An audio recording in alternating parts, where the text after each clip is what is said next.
Gao Jiu wakes in a dying 16-year-old body with no spirit root. A programmer's mind now lives inside the family's worthless son. Young Master Gao Peng killed the original boy with one careless slap. Now Gao Jiu has less than a month to live. Then Deep Blue appears, turning life force into energy for healing and upgrades. The problem, he starts with zero energy. Stale spiritual bread gives 1/10 of a unit and eases his pain. That tiny result proves the system is real and survival is possible. 3 days earlier, Gao Jiu had been a programmer working himself into the ground on another endless project. He closed his eyes after 72 hours of exhaustion and opened them beneath a leaking roof in an unfamiliar world. The body he inherited belonged to another Gao Jiu, a neglected son of the Gao family in Green Cloud City. In this world, a spirit root decides whether someone can absorb spiritual energy and become a cultivator. The original boy had none, so his father ignored him, and the rest of the clan treated him like dead weight. His mother had died years earlier, leaving him with no protector inside the estate and no status worth defending.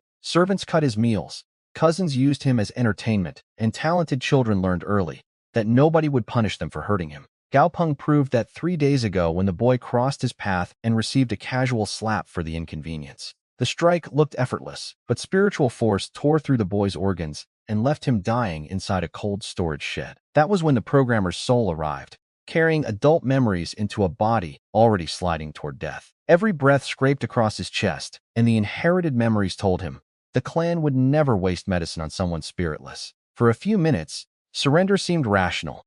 This body had no money, no allies, no cultivation, and almost no time. Then stubbornness beat logic, because surviving one life only to quietly die in a shed felt like the worst possible ending. The chime inside his head arrived at exactly that moment, followed by a blue interface only he could see. It identified itself as the Deep Blue Dimensional Order Evolution System, and immediately displayed his condition as critical. His health status read critical, and his available energy sat at 0, confirming the system could see exactly how close the body was to collapse. Several basic skills carried upgrade prompts, but every useful change required energy Gao Jiu did not possess. To a former programmer, the interface was almost comforting.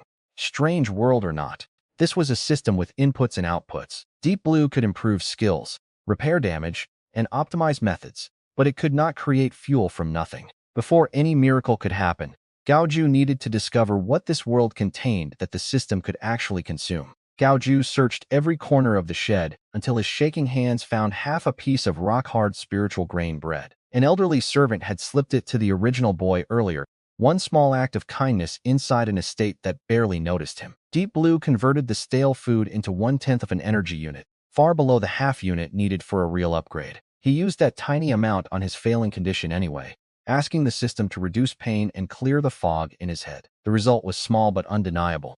His chest loosened slightly, his thoughts sharpened, and panic stopped controlling his breathing. Gao Jiu leaned against the wall and understood the first real rule of his new life. Anything with life force could become fuel. If ordinary food worked, then plants might work too, and the inherited memories gave him one place nobody valuable bothered visiting. Behind the estate stretched a range of rough hills, where common herbs grew among rocks, thorns, and wild animals. He searched the inherited memories for easier resources and rejected them one by one. The family storehouse was guarded, and the monthly pills were reserved for children with cultivation talent. Stealing inside the compound while he could barely stand would turn a slow death into an immediate one. The hills were dangerous, but danger outside was still better than waiting in a shed for his organs to fail. He asked Deep Blue directly whether ordinary living plants could be converted, and the system confirmed that they could. That answer turned a hopeless situation into a resource problem, which was exactly the kind of problem Gao Jiu knew how to attack. He tested the old body's basic fighting forms and discovered Deep Blue could improve them for 3/10 of an energy unit. The moves were crude,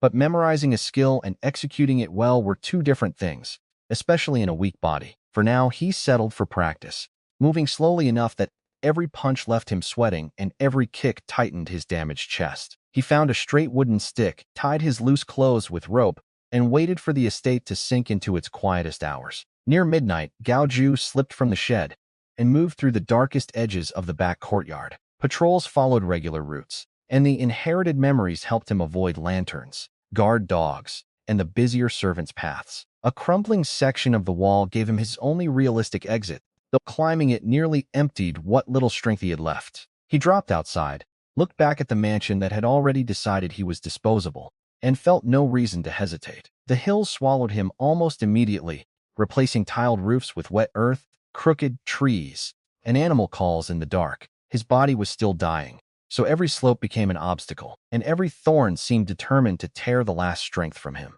For nearly 2 hours, Gao Jiu dragged himself across uneven ground, checking damp soil, shaded slopes, and rocky crevices for useful plants. Thorns opened small cuts across his arms. Strange animal calls kept forcing him to stop, and Deep Blue found nothing worth converting. His breathing grew ragged, his chest pain returned, and the possibility of collapsing before sunrise started becoming very real. Then faint white light appeared on a shaded slope, so weak he almost dismissed it as moonlight on dew. 5 small flowers grew together beneath a leaning rock, their pale petals gathering thin traces of spiritual energy from the air. The inherited memories identified them as dew condensation flowers, low-grade herbs most cultivators would not bother picking. To Gao Jiu, they looked better than gold, because even weak spiritual plants contained far more life force than stale bread. He pulled all 5 up with their roots intact and fed them into Deep Blue before his hands could start shaking again. The energy counter jumped to 1.8 units, the largest number he had seen since arriving in this world. Gao Jiu spent 1.5 units on healing without wasting a second, because strength meant nothing if his organs failed first. Warmth burst from his chest and spread through every limb,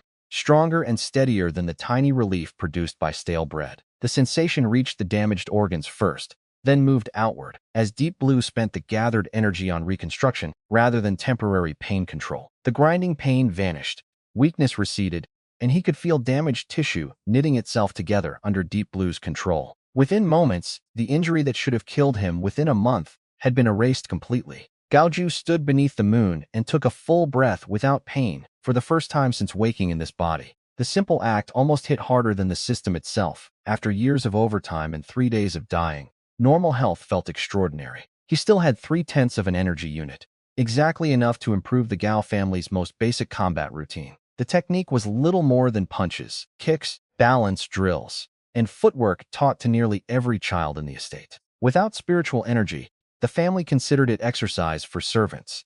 But Gao Jiu had no reason to care about their opinion. He ordered the upgrade, and heat slammed into his muscles and brain with none of the gentleness of the healing process. The upgrade forced thousands of tiny movement corrections into his nerves at once: timing, angles, weight transfer, balance, and breathing. It felt less like learning and more like waking up with years of disciplined practice already embedded inside every muscle. His body began moving before conscious thought could keep up, repeating the familiar forms with completely unfamiliar precision. Each step landed exactly where it needed to. Each punch carried the whole body behind it, and wasted motion almost disappeared. Gao Jiu finished the sequence, turned toward a tree trunk as thick as a bowl, and tested one clean straight punch. Bark burst outward, wood cracked beneath the impact, and a visible dent remained where his fist had landed. The blow reddened his knuckles, but the tree looked worse, which was more than enough evidence for him. Deep Blue now rated basic combat as mastered, while further improvement required more energy and a stronger body. Technique was no longer the immediate bottleneck. His physical condition and energy supply were.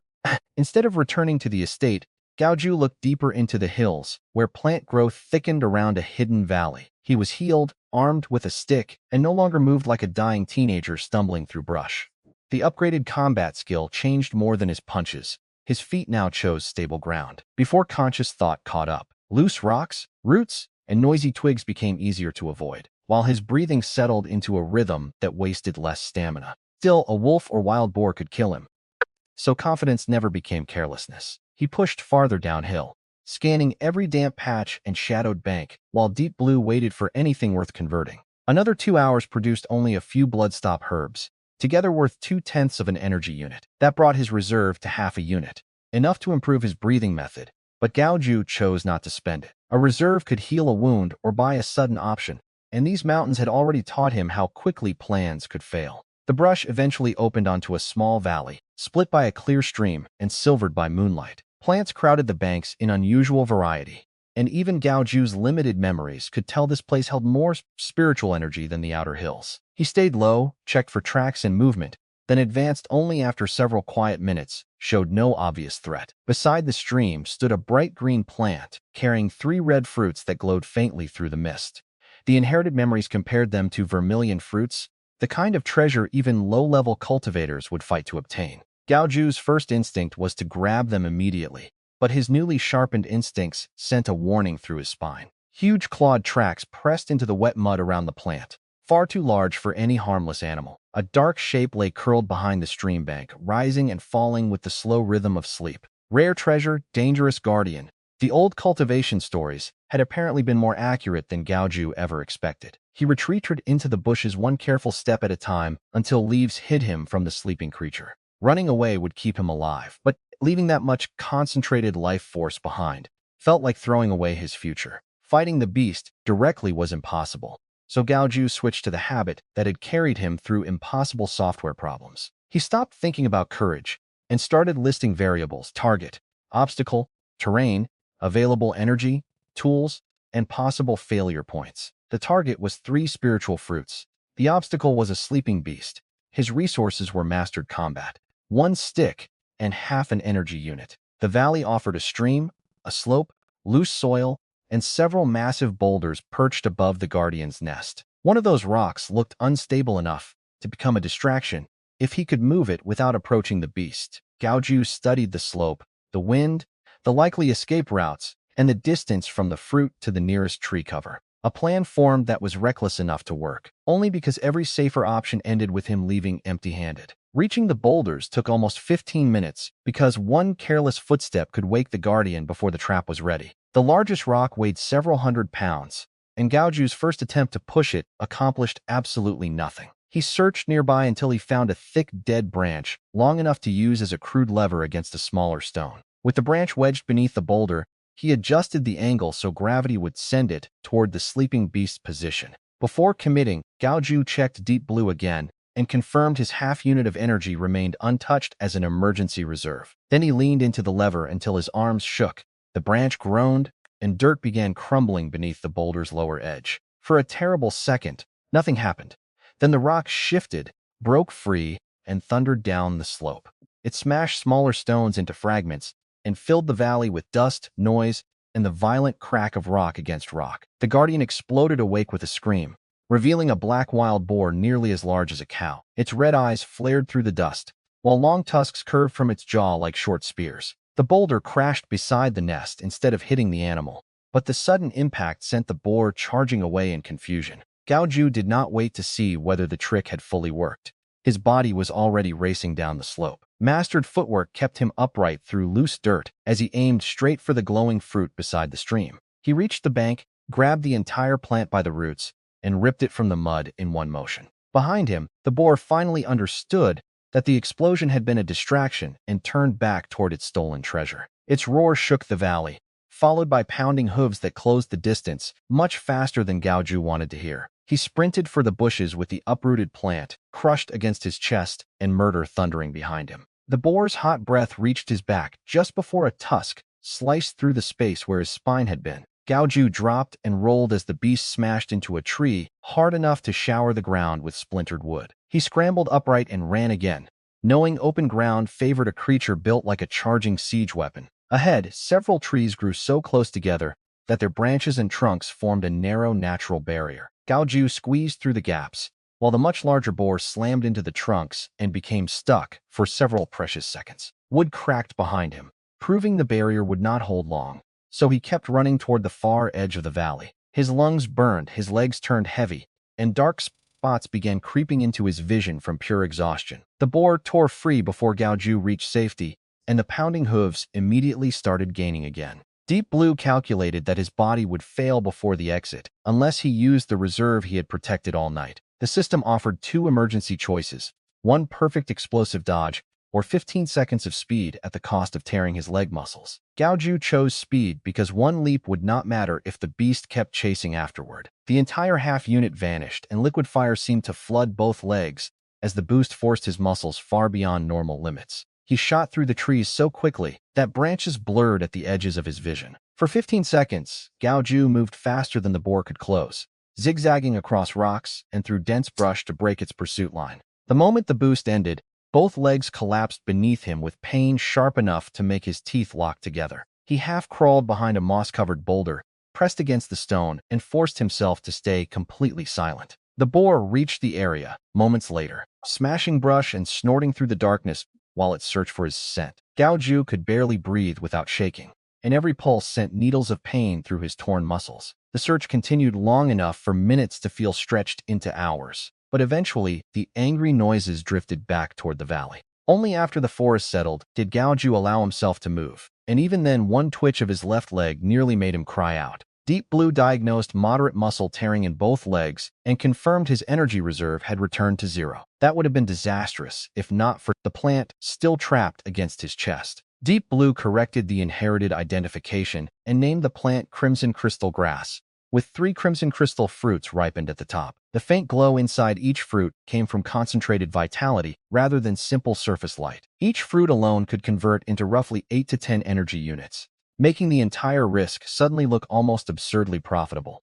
Deep Blue also explained that eating a fruit directly would heal tissue and nourish the body instead of producing perfectly controlled system energy. With both legs damaged and no reserve left, Gao Jiu decided immediate survival mattered more than maximum conversion efficiency. He placed one fruit in his mouth, and it dissolved before he could even chew. Warm energy spread through every muscle, easing exhaustion while the torn fibers in his legs began knitting together. One fruit reduced the diagnosed muscle tearing from moderate damage to only a mild strain. It also restored exhaustion and strengthened his blood vitality enough that standing became possible without spending system energy on direct healing. Gao Jiu resisted eating a second fruit because strategic resources were too valuable to spend simply for comfort. He wrapped both legs with strips torn from his clothes, used the wooden stick as support, and searched for somewhere hidden to recover. Returning to the estate covered in blood, dirt, and unusual spiritual scent would invite questions he had no interest in answering. Dawn found him limping deeper through the hills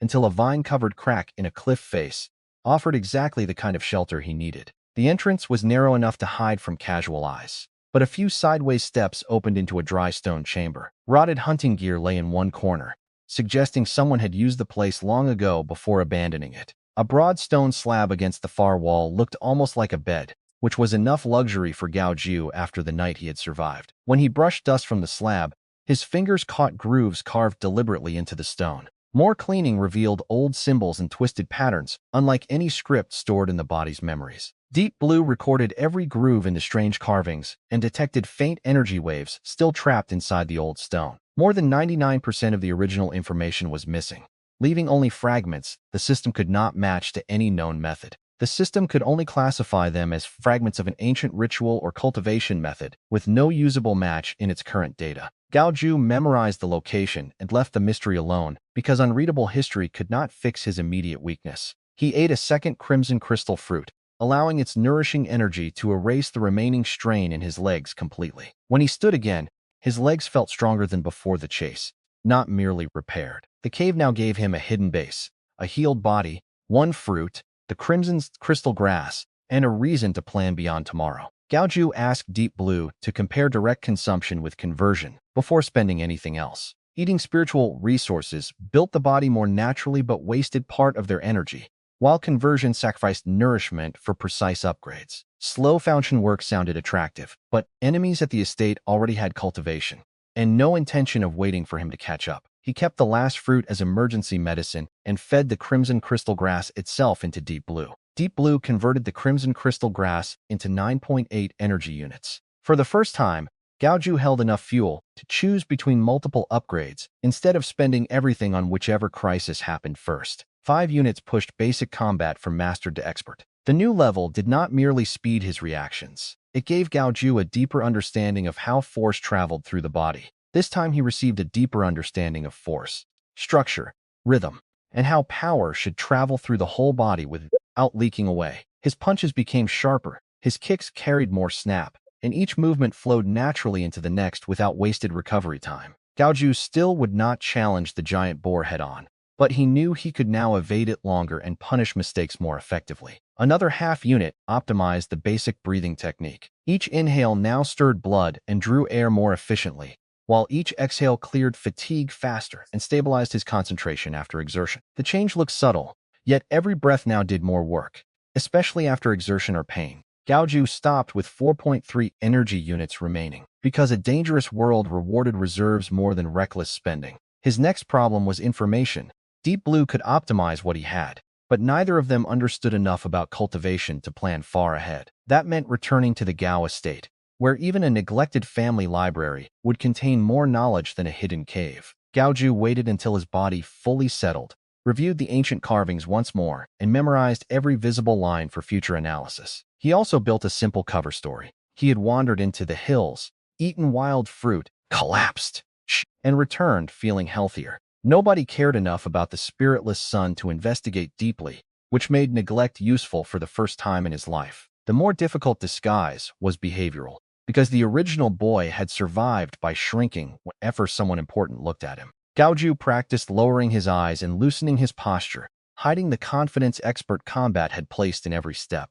He also reviewed the one person he still could not afford to challenge directly, Gao Peng. Gao Peng possessed a 4th-grade spirit root and had already reached the 3rd level of chi refining. Unlike Gao Jiu, he could store spiritual power and use low-level spells, which made a direct revenge attempt far too uncertain. Gao Jiu's fists were dangerous now, but experience told him not to confuse improved technique with invincibility. He needed patience, resources, and a path that could eventually bypass the spirit root barrier itself. By morning, he left the cave and moved through the forest, with a quiet efficiency that would have been impossible 2 days earlier. Expert combat improved his balance, awareness, and even the way he distributed weight across each step. The estate wall came into view before noon, and Gao Jiu chose the same neglected section he had used to escape. He climbed it easily this time, dropped into the back courtyard, and blended among servants who barely spared him a glance. For several minutes, the cover looked perfect. Then a mocking voice called his name from behind. Gao Wang stood in the corridor with 2 familiar followers,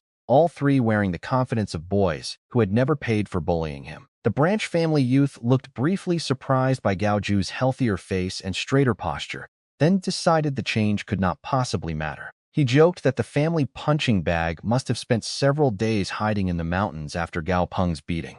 Gao Jiu lowered his gaze and repeated the simple story about getting lost, giving them the timid tone they expected to hear. Gao Wang did not care whether the story was true. He cracked his knuckles and suggested another round of their favorite practice. The 3 spread around Gao Jiu with the casual coordination of people who had surrounded the same victim many times before. Nearby servants noticed what was happening and quietly moved away, unwilling to become witnesses who might be asked to choose sides. Gao Jiu stayed where he was, not retreating and not giving the bullies the fear they had come to collect. Gao Wang swung first, driving an untrained punch straight toward his face, while the other 2 attacked from opposite angles. To expert eyes, all 3 movements looked slow, obvious, and full of openings. Gao Jiu shifted his head, just enough for the first punch to miss, and caught the wrist reaching for his collar. His fingers tightened until the follower cried out, while a small adjustment of his knee ruined the 3rd boy's kick at the same time. In a single heartbeat, their familiar 3-on-1 routine collapsed into pain and confusion.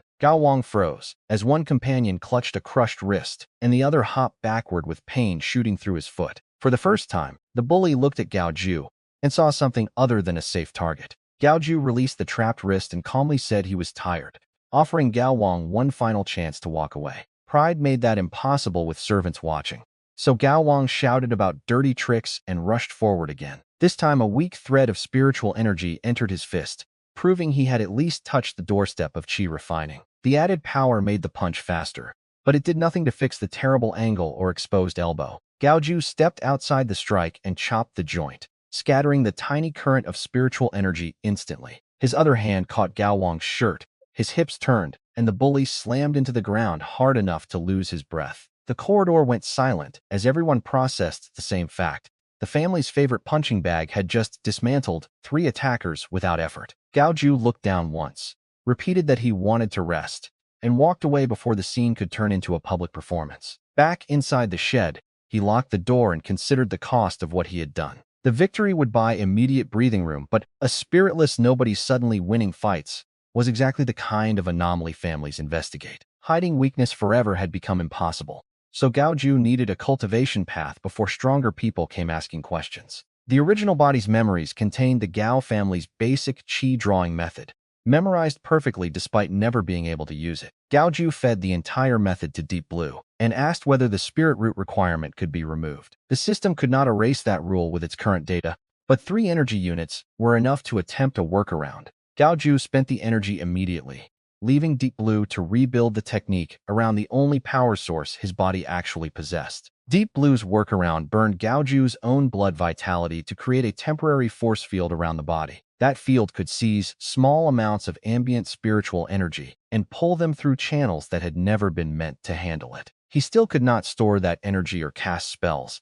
The stolen power would only batter and strengthen his flesh before escaping again. Deep Blue named the altered method minor circulation, blood energy version, an incomplete shortcut designed for someone the normal system had excluded. Gao Jiu ate his final crimson crystal fruit first, filling his blood vitality until warmth pulsed through every vein. Then he activated the technique and watched a faint red field form around his body. For the first time, tiny colored specks became visible in the air, each carrying a different texture of spiritual energy. The field pulled those specks inward, and the experience immediately proved why nobody would choose this path willingly. Wild spiritual particles slammed through his body like thousands of needles, scraping channels that had never been built to contain them. Every cycle felt as if rough sand were being dragged through his veins, but the optimized breathing technique kept his mind from blacking out. Beneath the pain, Gao Jiu could feel muscles, blood vessels, and bones being hammered into slightly tougher versions of themselves. When his blood vitality finally emptied, the red field collapsed, and most of the spiritual energy leaked back into the room. Gao Jiu dropped onto the hay, drenched in sweat, too exhausted to sit upright. But Deep Blue showed the result he wanted. Minor circulation had reached beginner level, and the cultivation display now read false chi refining. Level 1, 1%. He had not gained a true cultivator's dantian or spellcasting. Yet a door declared permanently closed had moved one fraction open. Deep Blue compared him with a real level 1 cultivator and made sure excitement did not become delusion. A normal beginner gained several times more physical improvement, could store spiritual energy, and could already begin learning simple techniques. Gao Jiu received less than 1% of the body enhancement and could not retain usable spiritual power at all. The gap was humiliating. But a terrible road was still infinitely better than no road. He spent one of his remaining 1.3 energy units repairing damaged channels and restoring blood vitality to a safe level. That left only 3/10, so further experiments would have to wait until his body recovered naturally. Gao Jiu was practicing the breathing method when light, deliberate footsteps stopped outside the shed. Through a crack in the wood, he spotted a low-ranking servant crouched near the wall and trying to peer inside. No ordinary servant would spy on the abandoned son at night without orders, which meant the corridor fight had already reached someone important. Gao Jiu remained hidden until the watcher slipped away, then replayed every likely possibility. Gao Wang could want revenge, Gao Peng could be curious, or another faction might simply want to know why the useless boy had changed. The identity mattered less than the conclusion. Quiet growth inside the shed was no longer invisible. He spent the rest of the night recovering instead of sleeping, using controlled breathing to rebuild blood vitality without spending his final reserve. By dawn, hunger hit hard because the crimson crystal fruit's nourishment had been burned away during cultivation. The family kitchen served him the usual watery porridge, hard grain bread, and almost flavorless vegetables intended merely to keep him alive. This time, Gao Jiu left the tray untouched and asked the head cook for a normal meal. The heavy-set woman tried mocking him until he stepped closer and repeated the request without lowering his eyes. She remembered how Gao Wang had been carried away, recalculated the risk, and instantly found a more respectful attitude. Thick porridge, wheat buns, vegetables, and cured meat appeared minutes later, proving that even a small amount of strength changed daily life. Gao Jiu ate without celebrating.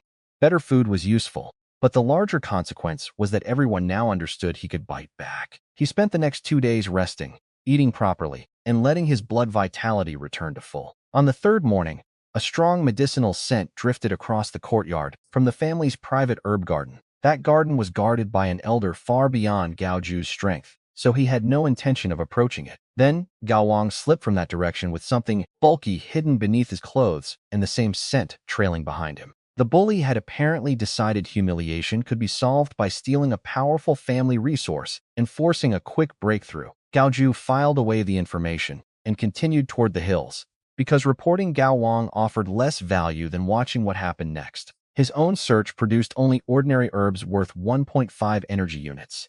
Disappointing, but still better than returning empty-handed. Near evening, the same medicinal scent appeared again on the wind, strong enough to guide Gao Jiu through the brush. He found Gao Wang on a sheltered hillside with his 2 usual followers standing guard around an open jade box. Inside rested a crimson fungus shaped like a bird, the red blood bird mushroom, potent medicine with equally potent risks. Gao Wang tried absorbing it through a crude technique, but sweat rolled down his face while the medicine resisted his control. Impatience won.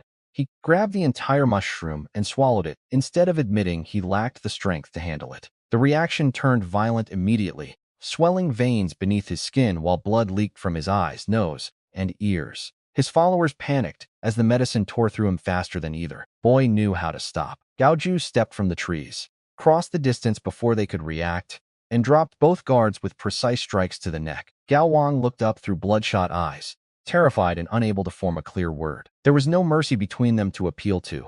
This was the same boy who had treated the original Gao Jiu as disposable for years. Gao Jiu placed a hand against his core and ordered Deep Blue to extract the uncontrolled medicinal energy and escaping life force. Chaotic heat surged up his arm, but the system filtered the violent power before converting it into usable energy. As the wild medicine disappeared, Gao Wang's body withered and finally went still. Deep Blue's counter climbed to 5.8 units, while Gao Jiu's blood vitality became noticeably stronger from the absorbed residue. He did not kill the two unconscious followers, because 3 unexplained deaths would invite a much more serious investigation. Instead, Gao Jiu dragged them into nearby brush, where they could survive until waking. A search of Gao Wang's body produced 3 low-grade spirit stones, several cheap chi-gathering pills, and the empty jade container. Gao Jiu took the valuables, then turned his attention to making the death tell a simpler story than the truth. Using the stick, rocks, torn clothing, and the surrounding mud, he created crude claw marks and animal tracks around the body.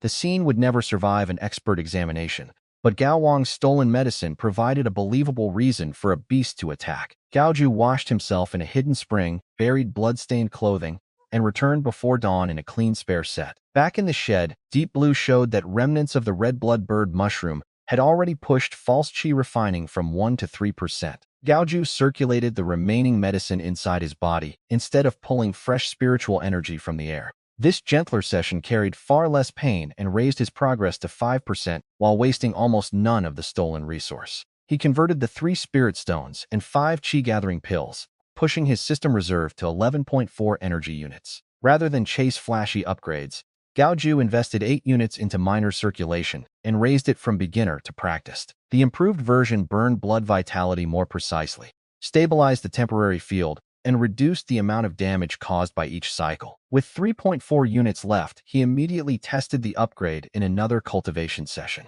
The field formed denser than before, drawing spiritual particles in a controlled stream instead of a chaotic flood. Pain still tore through his channels, but Gao Jiu could distribute the pressure across his body instead of letting it hammer random weak points. When the session ended, false chi refining had risen from 5 to 9%, and the resulting channel damage was noticeably lighter. He spent 1.5 units on repairs and blood recovery, keeping 1.9 units in reserve. That afternoon, news of Gao Wang's death spread through the estate exactly as Gao Jiu had predicted. The 2 followers returned babbling about a monster attack, and the enforcement squad found the staged tracks beside traces of stolen medicine.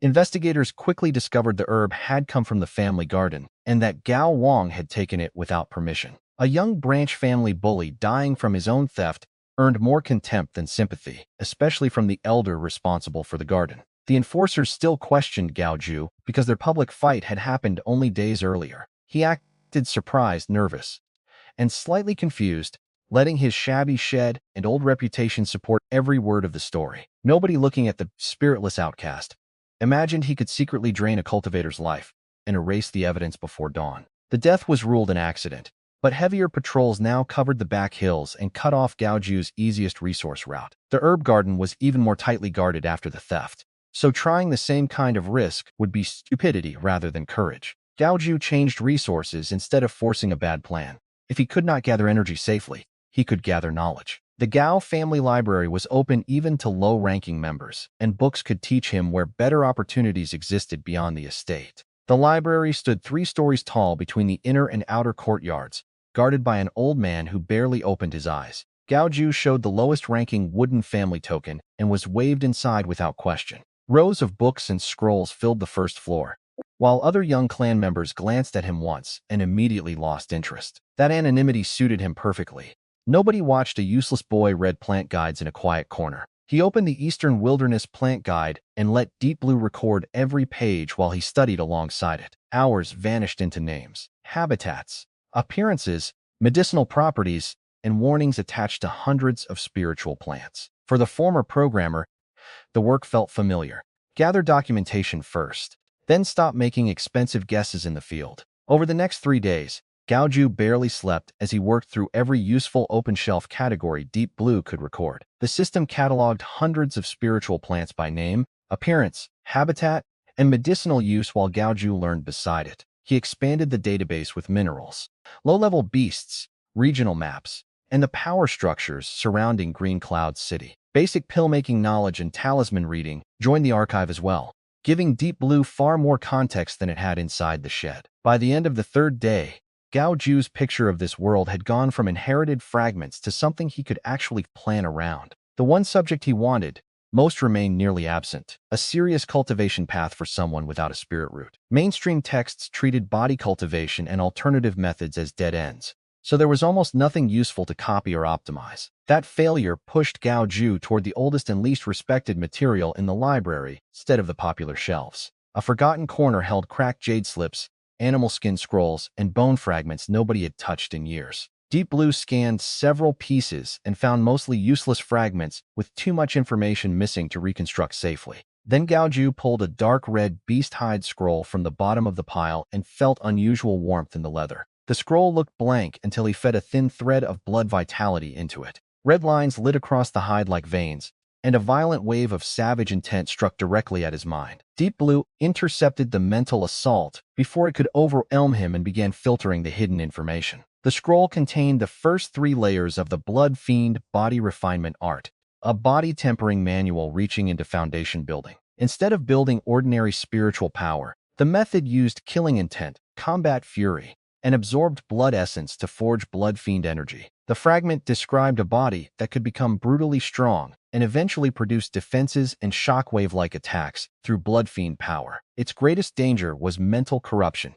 because uncontrolled practice could turn the cultivator into a mindless killing machine. That risk made Deep Blue essential, rather than merely convenient. The system could monitor the process and potentially strip away the corruption. Gao Jiu had Deep Blue copy every usable part of the manual, then returned the scroll and erased his traces. Unknown to him, someone on the 2nd floor watched the spiritless boy for a time, but Gao Jiu never noticed the silent attention. Back in the shed, Deep Blue calculated that safely optimizing the first 3 layers would cost 25 energy units. Gao Jiu had only 1.9 units, not even close to the amount required. Practicing the raw version was worse, mild corruption during layer 1 was likely, and total mental collapse by layer 2 approached 9/10. That made the manual a locked opportunity, rather than a technique he could gamble on immediately. Common herbs and weak animals would not reach 25 units fast enough for the pressure building around him. Gao Jiu needed valuable spiritual medicine, stronger beasts, spirit stones,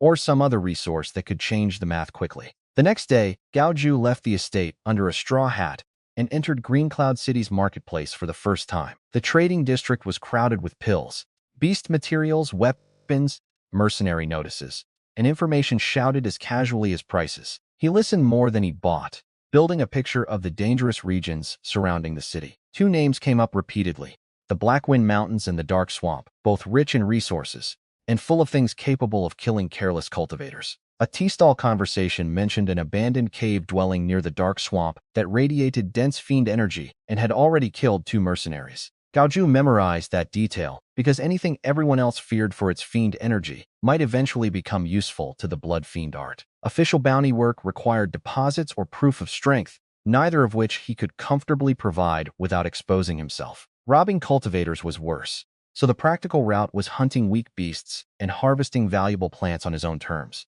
A commotion in the market announced the arrival of the Lin family, one of Green Cloud City's 3 great clans. Young Master Lin Tian walked at the center, radiating the confidence of a 6th-level qi refining cultivator who expected people to clear his path. Beside him moved Lin Shou, a colder and more observant 5th-level cultivator whose gaze paused on Gao Jiu for one uncomfortable second. People nearby whispered about a 3rd-rank purple lightning thunder eagle, nesting somewhere in the Blackwind Mountains. Gao Jiu lowered his hat, slipped through the crowd, and left the city before Lin Shu's attention had any reason to linger. The Blackwind Mountains began with ancient trees, permanent mist, and enough distant beast calls to discourage anyone who enjoyed predictable mornings. Deep Blue's scanning function could detect life energy concentrations within roughly 50 meters, giving Gao Jiu a narrow but valuable warning radius. He spent the first day avoiding strong signatures while collecting common herbs and hunting weak animals wherever the risk stayed controlled. The haul barely moved his reserve, but the process taught him how different real wilderness was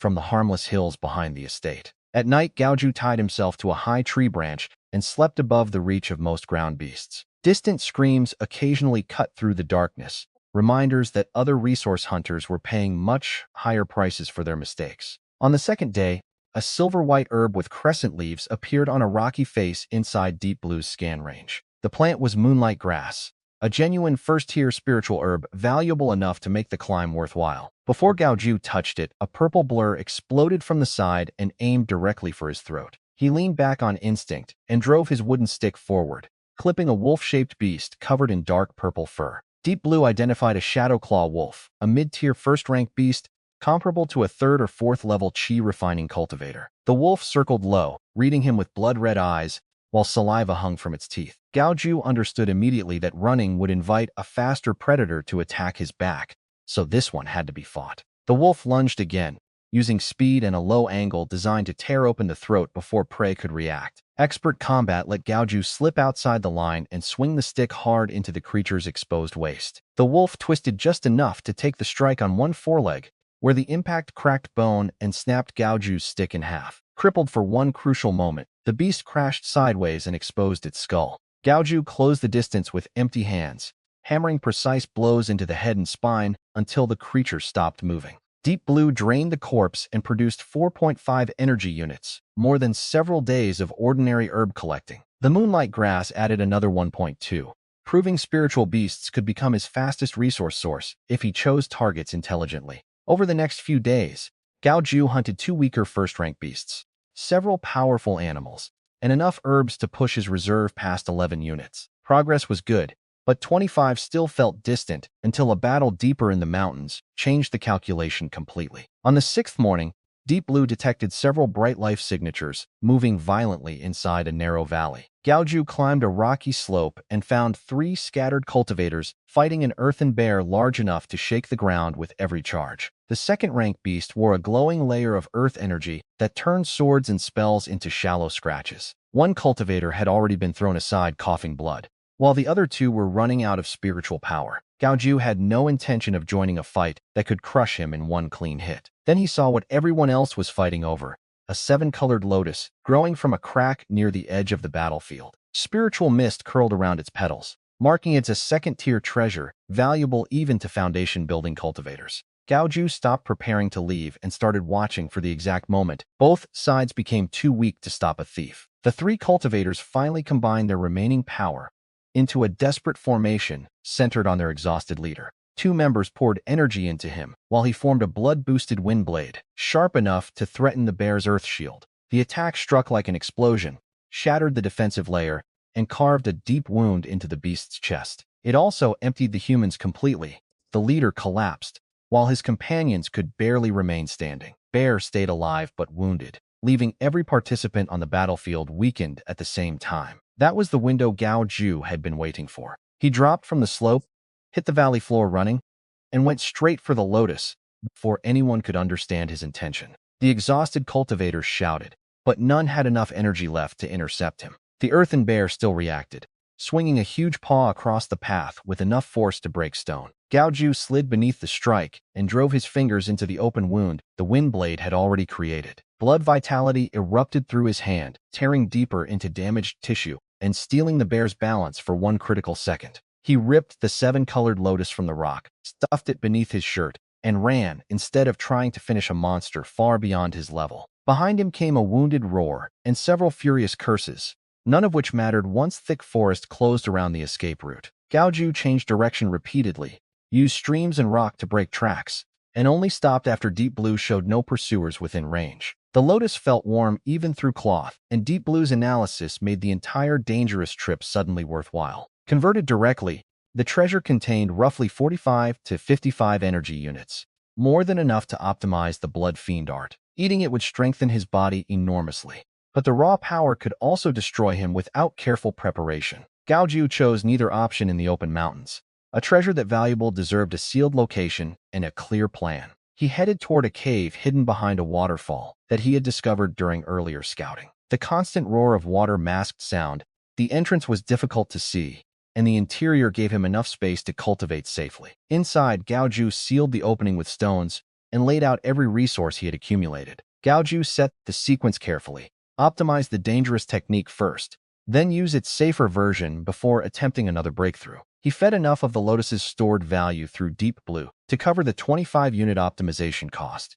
The system began rebuilding the Blood Fiend art, while Gao Jiu watched progress markers climb through layer after layer of analysis. Dangerous pathways were redirected, mental corruption triggers were isolated, and minor circulation was folded into the new foundations instead of discarded. The optimized art could now absorb more than killing intent, natural fiend energy, and violent beast blood could also become cultivation fuel. That single change turned cursed places from hazards into potential resource fields, exactly the kind of advantage Gao Jiu needed. With the dangerous structure repaired, he converted the rest of the 7-colored lotus and watched his reserve surge higher than ever before. He spent 15 units raising the Blood Fiend art to practiced, then another 30 to push it directly to expert while resources were abundant. Knowledge, instinct, combat awareness, and control flooded through him until the cave itself seemed to tighten beneath the pressure of his aura. Then Gao Jiu activated the art at full power and allowed his blood vitality to ignite instead of merely forming the old temporary field. Dense crimson energy compressed through his channels, transforming into aggressive blood fiend power as pain tore and rebuilt the pathways around it. A tiny blood-red vortex finally condensed inside his core, marking a stable center for the new method. When the internal barrier broke, Deep Blue registered false chi refining level 2. The new level changed Gao Jiu's senses immediately, sharpening tiny sounds and giving every movement more force than before. He tested that difference by deliberately suppressing his aura and wandering the outer mountains like a weak lone cultivator. 3 bandits took the bait quickly, surrounding him among rocks and demanding every valuable he carried. Their leader stood around the 3rd level of chi refining, with 2 weaker partners confident enough to attack together. Gao Jiu declined once, then stopped pretending the moment all 3 weapons came at him. A thin blood fiend shield spread across his skin, and blade, sword, and hooked weapon struck the crimson layer almost simultaneously. The leader's blade chipped, the sword tip bent, and the hook snapped, leaving 3 men staring at him in sudden horror. Gao Jiu answered with 3 short punches, each landing in the chest and ending the fight before any bandit could retreat. The strikes carried enough blood fiend power to crush ribs and corrode life force at the point of impact. Their cheap pills, stones, and equipment converted into several more energy units. But the bodies offered something equally interesting. Wisps of fear, hatred, and death energy drifted toward the blood-red vortex and were naturally refined into fiend power. The manual had been literal. Violent death itself could feed the technique, though Deep Blue stripped away the emotions before absorption. Gao Jiu spent the next half-day testing the method against more bandits and a few manageable first-rank beasts. Each fight improved his practical control, while his system reserve climbed past 28 units. At dusk, he spotted a camp of 7 or 8 cultivators and decided information was more valuable than another easy kill. He lowered his visible aura to the 2nd level, approached openly, and acted like a young wanderer separated from his group. The camp leader accepted him after a cautious inspection, so Gao Jiu sat near the edge and listened while eating dry rations. The conversation centered on Black Wind Gorge, where the Lin family had recently suffered badly while hunting a purple lightning thunder eagle. Lin Tian's himself had reportedly been injured, and ghost-like creatures now appeared around the gorge as dense fiend energy spread through the area. Most cultivators described the place as cursed. Gao Jiu heard the same information and translated it into fuel. By the next morning,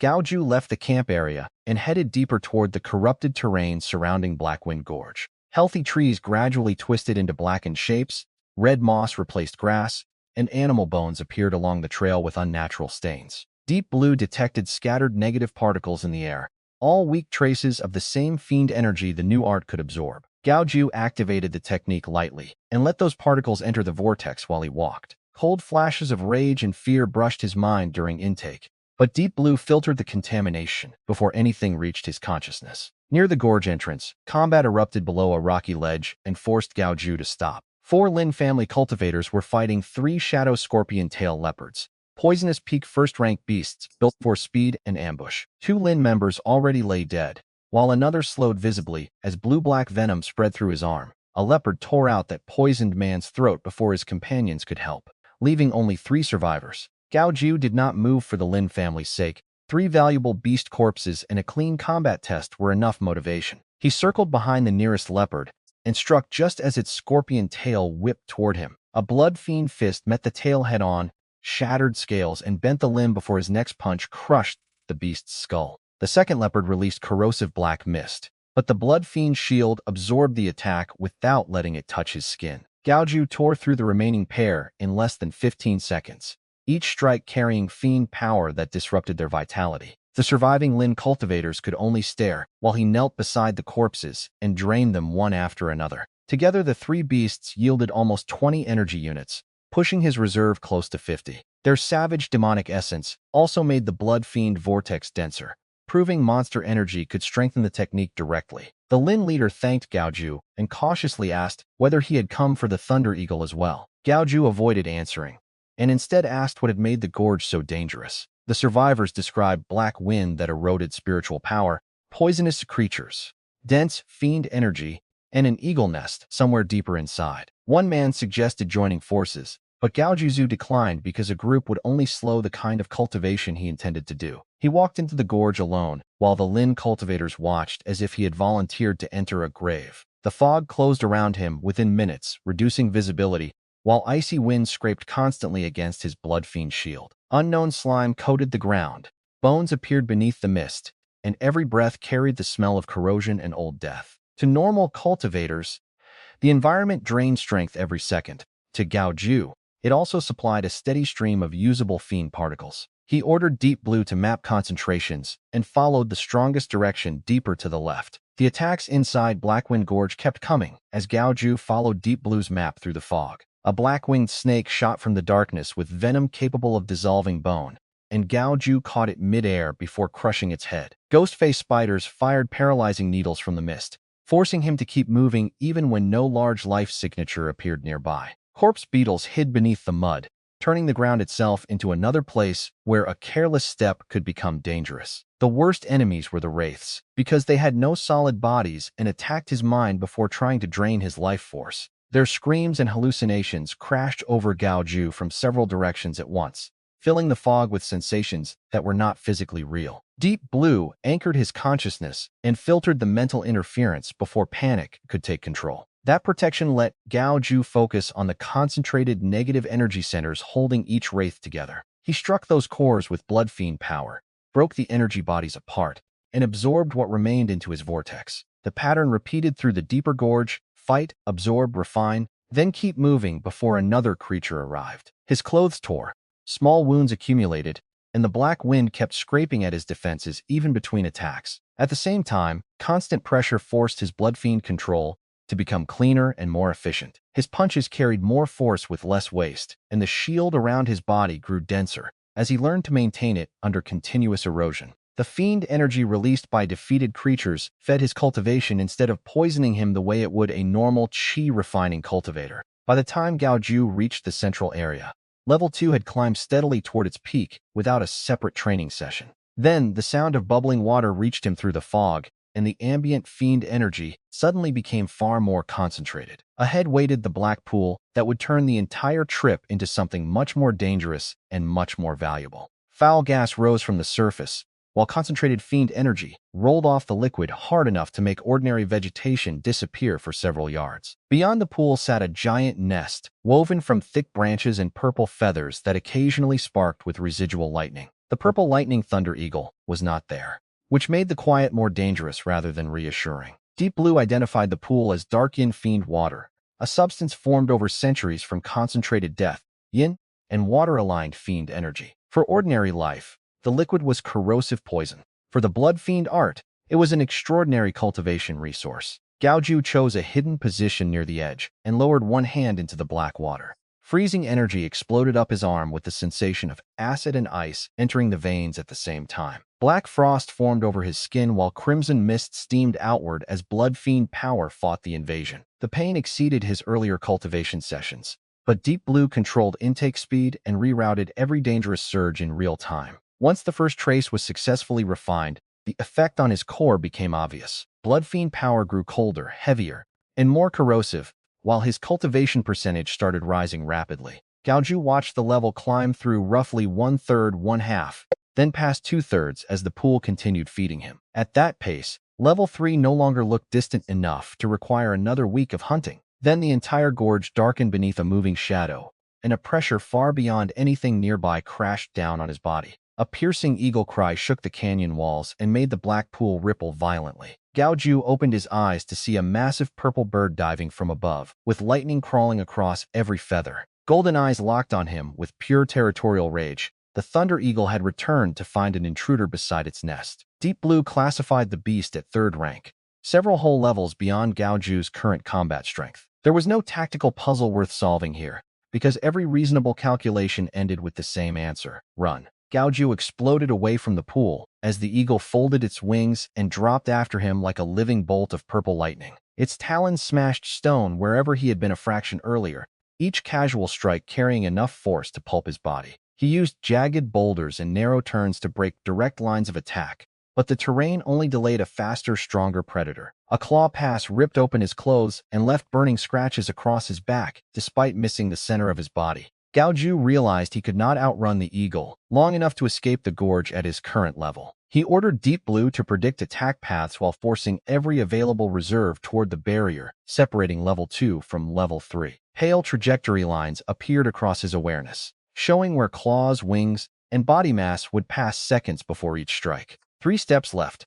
Duck, roll forward, then right. Each instruction kept him alive by distances measured in inches. The calculation burden and forced breakthrough hit his body simultaneously, swelling veins and pushing blood into his mouth. Inside his core, Blood Fiend power hammered the level barrier again and again without quite breaking through. The eagle finally stopped relying on physical attacks and formed a sphere of concentrated purple lightning inside its beak. The energy ball filled the narrow canyon with enough destructive pressure that Deep Blue found no clean escape route. Gao Jiu understood that dodging was over, so he made the only choice left: meet the attack with everything he had. He charged toward the lightning instead of away, condensing every trace of Blood Fiend power into his right fist. At the exact moment the eagle released its attack, the internal barrier finally shattered. False Qi refining level 3 erupted through Gao Jiu's body, multiplying the force already compressed into that punch. Crimson power wrapped his fist so densely that it looked like a small dark red sun against the incoming purple light. Fist and lightning collided in the center of the gorge, and the explosion tore fog away for hundreds of feet. The blast hurled Gao Jiu backward with a broken right arm, internal injuries, and blackened skin smoking from the electrical impact. He hit the ground, rolled through stone, and stopped barely conscious but unmistakably alive. The Thunder Eagle hovered for one stunned heartbeat, apparently surprised that prey several levels weaker had survived its lightning. That hesitation gave Gao Jiu time to drag himself toward a narrow crack in the canyon wall he had noticed during the chase. He squeezed inside just as the eagle's claws struck the entrance, scattering stone behind it. Lightning continued hammering the rock outside, but the fissure narrowed too quickly for the giant beast to follow. Deep in the darkness, Gao Jiu checked his condition: multiple fractures, organ damage, lightning burns, level 3 at 1%. His reserve had fallen sharply, yet enough remained to prevent the breakthrough from collapsing under the damage. He chose partial healing, reconnecting his arm and stabilizing internal injuries while preserving a small emergency reserve. The arm worked again, but could not handle real force, which was still better than draining everything in a gorge full of unknown threats. When the eagle refused to leave, Gao Jiu stopped waiting and followed the fissure deeper underground instead. After roughly 100 feet, the passage opened into a small cavern lit by pale moss growing along the ceiling. A skeleton sat in the center, its bones gleaming like polished white jade and still radiating faint pressure after centuries. Gao Jiu estimated the dead cultivator had at least reached foundation building, possibly higher, before choosing this hidden place to die. 3 objects rested before the remains: a leather pouch covered in faded symbols, a plain black ring, and a cracked dark red jade slip. Deep Blue scanned for traps and found only exhausted protective traces too weak to threaten anyone now. Gao Jiu bowed to the skeleton before touching anything. Respect cost nothing, especially when taking the possessions of the dead. The leather pouch turned out to be a storage bag containing a small pocket dimension and several dozen mid-grade spirit stones. Each mid-grade stone carried the value of roughly 100 low-grade stones, instantly solving his short-term energy problem. The black ring gave no response to blood vitality, fiend power, or Deep Blue's current scans. Gao Jiu kept it anyway, reasoning that a cultivator of this level probably had not died clutching worthless jewelry. The cracked jade slip reacted the moment his fingers touched it, resonating strongly with the blood fiend art. Blood-red light flashed through the fractures, and a violent torrent of images, symbols, screams, and destructive impulses attacked his consciousness. Deep Blue threw up emergency defenses, burning the last of his small reserve to filter the assault before it could damage his mind. When the pressure finally stopped, Gao Jiu lay on the floor sweating, but now possessed another fragmentary secret art. It was called the Dark Fiend Gold Melting Bone Forging Method, an extreme body tempering technique related to his blood fiend path. The method used underground fiend fire to burn away flesh impurities, melt bone structure, and rebuild the skeleton into something weapon-hard. Its success rate was terrible, and failure meant death, but the principle clearly extended the same brutal philosophy as the Blood Fiend manual. Gao Jiu stored the jade slip and decided not to practice something suicidal while injured and trapped beneath an angry third-rank beast. The Thunder Eagle eventually stopped striking the entrance, and the sudden silence made Gao Jiu suspicious enough to check Deep Blue's scanner. The bird was still outside, circling patiently, but something worse had begun gathering around the fissure at ground level. Hundreds of dark signatures drifted from fog, old bones, and cracks in the canyon, all converging on Gao Jiu's hiding place. Deep Blue identified them as fiend souls, denser and more dangerous than the weak wraiths he had fought earlier. The eagle could not reach through the fissure, so its presence had effectively herded the canyon's dead things toward the trapped intruder. Gao Jiu's right arm remained weak, blood vitality was low, and his usable system energy had just been spent protecting his mind. Then he remembered the mid-grade spirit stones, sitting inside the new storage bag. 3 stones converted through Deep Blue produced 285 energy units, changing the entire situation in one decision. Gao Jiu spent 45 units repairing fractures, burns, organs, and depleted blood vitality before the first fiend soul reached him. His right fist closed with more strength than before the injury, while level 3 cultivation stabilized several percentage points above the breakthrough. A shapeless dark figure slid directly through the stone wall, green emptiness burning where eyes should have been. Gao Jiu punched once. An expert blood fiend power tore the energy body apart like dry paper near flame. The remains did not disappear uselessly. A strand of pure yin-fiend essence entered his vortex and increased cultivation immediately. That transformed the approaching swarm from a disaster into a feeding ground, assuming Deep Blue could keep his mind intact. The first few fiend souls became dozens, then hundreds pouring through the narrow entrance in twisted human and beast shapes. Their combined mental assault filled the passage with false screams, despair, hatred, and memories that did not belong to Gao Jiu. Deep Blue filtered the psychic pressure while his blood fiend shield handled the cold touch of the bodies themselves. In the narrow corridor, the swarm could not surround him effectively, so Gao Jiu met the entire wave head-on. Fists, elbows, shoulders, and knees all became weapons wrapped in crimson force, each impact detonating another fiend soul into usable essence. He stopped thinking in individual enemies and fell into a machine-like rhythm: break, absorb, refine,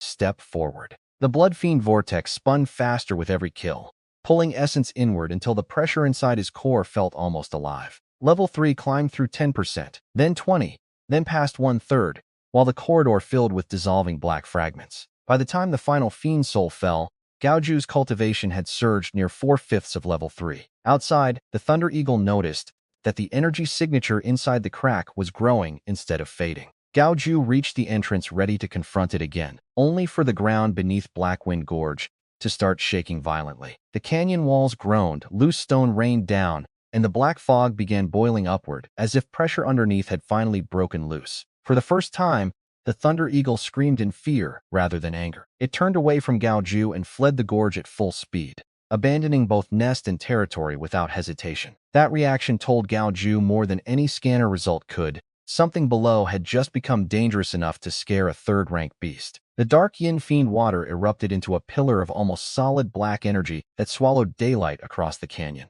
A roar struck directly at Gao Jiu's soul, carrying ancient rage, accumulated pain, and enough mental force to shatter an unprotected mind. Deep Blue blocked the worst of it, while a massive shape formed inside the darkness. Its outline refused to remain stable, shifting between serpents, many-armed demons, and clouds made from screaming faces. Deep Blue classified it as a fiend demon born from centuries of death energy, yin force, and resentment gathered beneath the gorge. The creature's power reached at least foundation building, placing it far above Gao Jiu despite his recent growth. When its attention found the only living target still nearby, Gao Jiu ran back into the fissure, without pretending bravery could solve the gap. A silent shockwave followed, grinding rock into powder and collapsing the entrance that had survived the Thunder Eagle's lightning. The outer edge caught Gao Jiu from behind, breaking bones, tearing organs, and driving contaminated fiend energy through open wounds. He crashed into the skeleton chamber with the tunnel behind him buried beneath tons of shattered stone. For a brief moment, the collapse looked like protection, until thin strands of black energy began threading through gaps like living snakes. The demon could not enter physically, but its power could hunt through the rubble and finish what the shockwave had started. Gao Jiu looked at the ancient skeleton and finally asked the question panic had delayed. Why had that cultivator chosen this exact chamber? Deep Blue scanned the wall behind the bones and found faint spatial distortion around the remains of an ancient concealment array. Gao Jiu gathered his damaged body, struck the wall, and broke away stone hiding a narrow passage sloping downward. Hot air breathed from the opening, carrying a purer and more violent kind of fiend energy than anything in the gorge above. He entered immediately, and the black tendrils pursuing him stopped at the threshold, as if the lower passage contained something they feared. The tunnel descended steeply through rock hot enough to burn Gao Jiu's hands whenever he needed support. Sulfur thickened the air, while each step jarred fractures the demon's shockwave had reopened. At the bottom, the passage expanded into a vast underground cavern, dominated by a river of dark red fire. Black symbols twisted inside the flames, and the heat carried a corrosive force that made Gao Jiu's skin prickle from several yards away. Deep Blue confirmed what the cracked jade slip had described: earth-lung toxic fire, exactly the substance required by the bone forging method. The ancient cultivator's chamber had been built directly above this natural vein, explaining the paired energies of the gorge. Cold yin power gathered as black water above, while violent yangfian fire burned beneath, forming two extremes of the same environment. Gao Jiu was trapped between a foundation-building demon behind him and a fire river capable of destroying body and soul in front. Deep Blue calculated his odds of surviving a controlled bone-forging attempt at 37.4%. Those were awful odds until compared with the alternatives, which all ended much closer to zero. Gao Jiu chose the method, spent 50 energy units on temporary shielding, and extended a thread of controlled awareness toward the river. Deep Blue guided the contact until a single strand of toxic fire thinner than hair separated from the edge. Gao Jiu brought that strand toward his right arm, dropped the protective shield only there, and activated the forging sequence. Skin blackened almost instantly while the bone beneath heated until it felt ready to split apart. Pain overwhelmed every previous cultivation session. Because the method was not strengthening tissue gently, it was destroying and rebuilding it simultaneously. The toxic fire burned impurities from the bone, while Deep Blue used stored energy and blood fiend power to seal fractures as quickly as they formed. When the first wisp vanished, charred skin peeled away and new flesh appeared beneath it with a faint metallic sheen. The right arm felt heavier, denser, and fundamentally harder, even though it had consumed an enormous amount of energy to transform. The right arm became Gao Jiu's first successful proof that the bone forging method could work with Deep Blue controlling the process. That single arm had consumed roughly 100 energy units, an enormous price even after the storage bag windfall. Gao Jiu continued, because stopping after one limb would leave his body dangerously unbalanced. The left arm went through the same cycle of toxic fire, bone cracking, purification, and rapid reconstruction. Then he moved to both legs, enduring the process again, while Deep Blue kept the destructive flame within survivable limits. The spine came next, followed by the ribs, forcing Gao Jiu to remain almost perfectly still while the fire worked through bones, protecting vital organs. The skull was the final and most dangerous stage, because one mistake could damage more than flesh or movement. Deep Blue shielded Gao Jiu's consciousness, while the thinnest controllable traces of toxic fire refined the bone around it. Every section followed the same brutal principle: destroy impurities, repair the damage immediately, and fuse a trace of fiend fire power into the rebuilt structure. By the time the first full-body tempering ended, Gao Jiu had burned through nearly half the mid-grade spirit stones from the skeleton's storage bag. His remaining system reserve had fallen to roughly 65 units, enough to survive, but no longer something he could waste casually. When he finally stood, his skin carried a healthy bronze tone, and his muscles felt denser without becoming bulky. The dark red patterns beneath his arms appeared whenever he flexed, and heat distorted the air around them. Deep Blue registered false chi refining level 4 at roughly 15% and the bone forging method at practice level. All major injuries from the Fiend Demon's shockwave had been repaired during the process.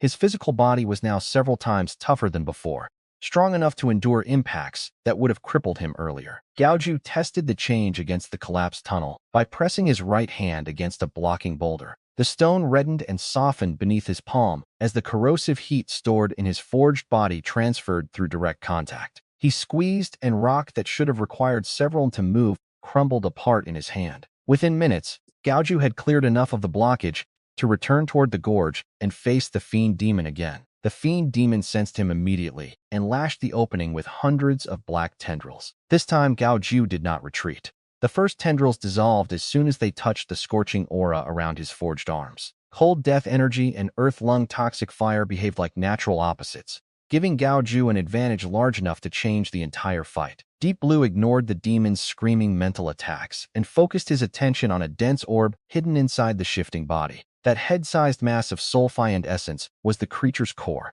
the only target that mattered. Gao Jiu raised his blood fiend shield, let the forged arms burn brighter, and charged directly into the sea of darkness. Black tendrils struck from every side, but Gao Jiu's shield deflected what his heated arms did not erase outright. Each swing of the forged limbs cut channels through the demon's body, faster than ordinary blood fiend strikes ever had. The creature reacted by pulling nearly every scrap of fiend energy in the gorge toward him, creating a suffocating black tide. Pressure built around Gao Jiu like wet cement, slowing every step while draining his defensive reserve faster than he liked. He shifted most of the shield's power into both forearms, accepting less protection in exchange for a decisive opening. Dark red lines flared beneath his skin until the air warped around his hands. Gao Jiu punched outward to both sides, releasing two broad waves of scorching force that vaporized a temporary corridor through the darkness. Before the gap could close, he drove himself forward and reached the demon's exposed core. The orb twisted with tiny faces and dense malicious energy,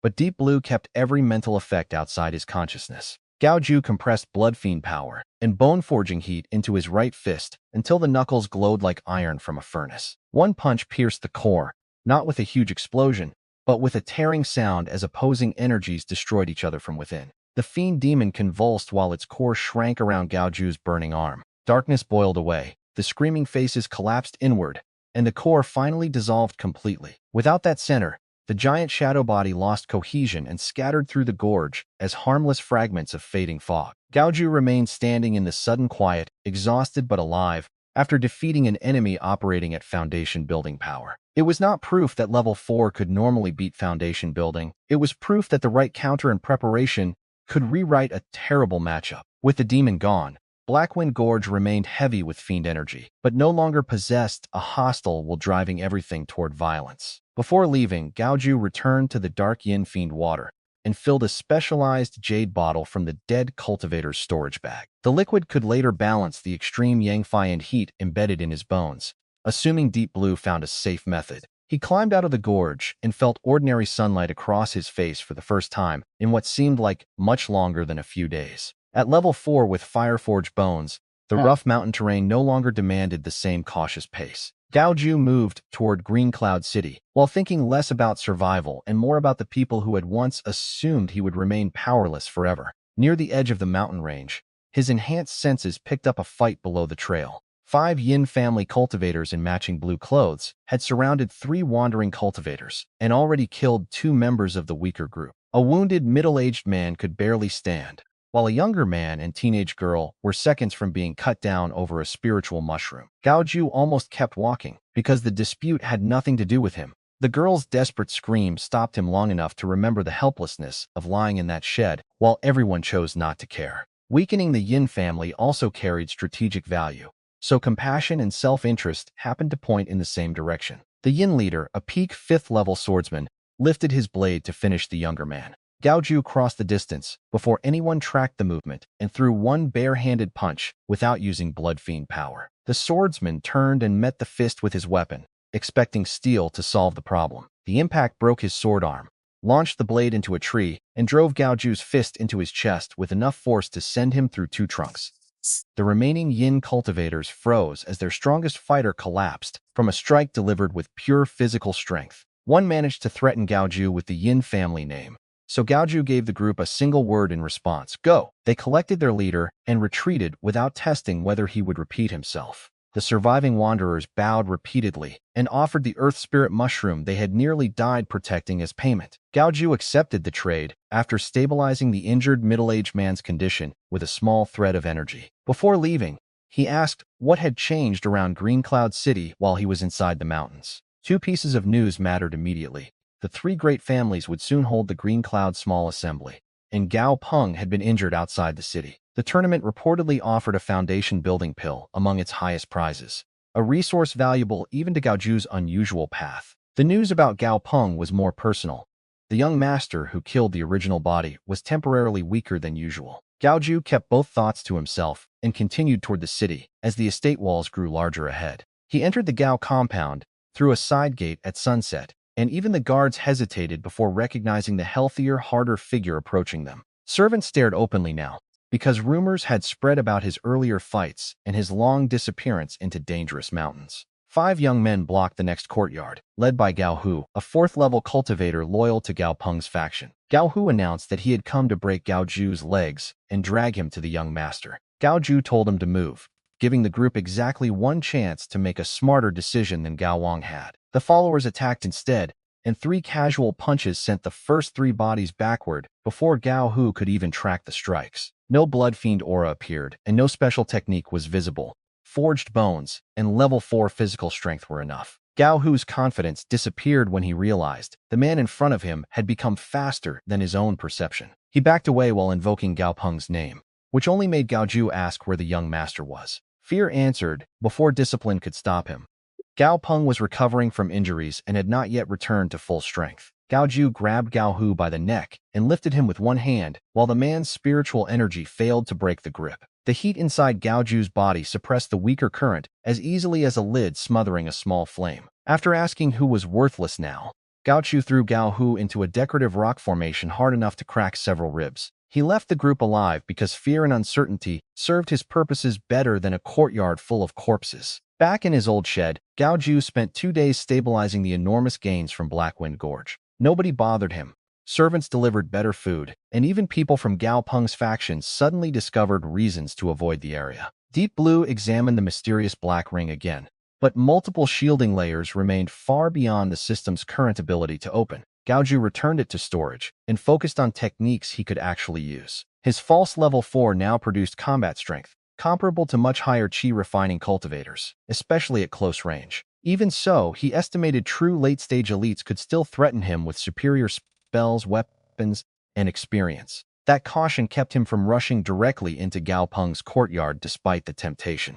Instead, Gao Jiu practiced controlling the toxic heat inside his forged bones so it could reinforce strikes without exposing every secret he possessed. A fingertip drawn across stone left a smoking groove from heat alone, showing how dangerous direct contact could become. Servant filled in more details about Gao Peng's condition. A phantom fox had injured his soul in the outer mountains. The larger topic was the Green Cloud Small Assembly, now less than 2 weeks away and dominating every young cultivator's plans. The champion would receive a top-grade attack weapon and a foundation-building pill, while even lower placements earned spirit stones and medicine. Gao Jiu did not need the pill in the same way a normal cultivator did, but concentrated energy remained concentrated energy. More importantly, the tournament offered a public route to resources without forcing him to steal or reveal where his actual methods came from. A messenger from the family administration arrived with notice of an internal selection match 3 days later. Applicants had to be under 20 and show at least 3rd-level chi refining cultivation on the official testing stone.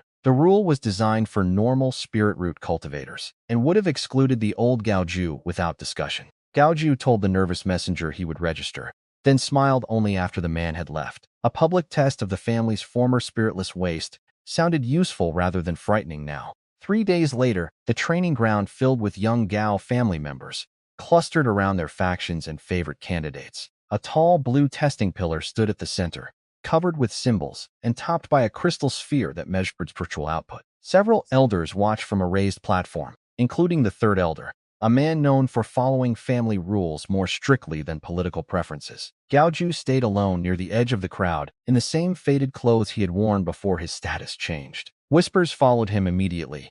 Brute strength did not matter if the spiritless boy could not make the testing stone respond. Candidate after candidate produced 3 or 4 rings of light. Enough to qualify, but nothing surprising. The strongest early reaction went to Gao Yu, a talented young woman from the second elder's line who approached the 5th level. Her result drew applause, and she passed Gao Jiu with the calm confidence of someone raised to expect a place near the top. Then the announcer called Gao Jiu's name, and conversations across the training ground died almost at once. He walked to the platform, while several spectators laughed openly at the idea of a spiritless participant trying to channel energy. The official awkwardly told him to place his hand on the stone, avoiding instructions about spiritual power the boy supposedly did not possess. Gao Jiu touched the pillar with his fingertips and allowed a controlled amount of blood fiend power to enter. The reaction was nothing like the clean rings produced by ordinary cultivation. Every symbol on the testing stone flared white, while the crystal filled with red, black, and gray currents colliding in violent patterns. The whole pillar hummed under the unfamiliar energy signature, brighter than any earlier result on the field. Several elders stood immediately,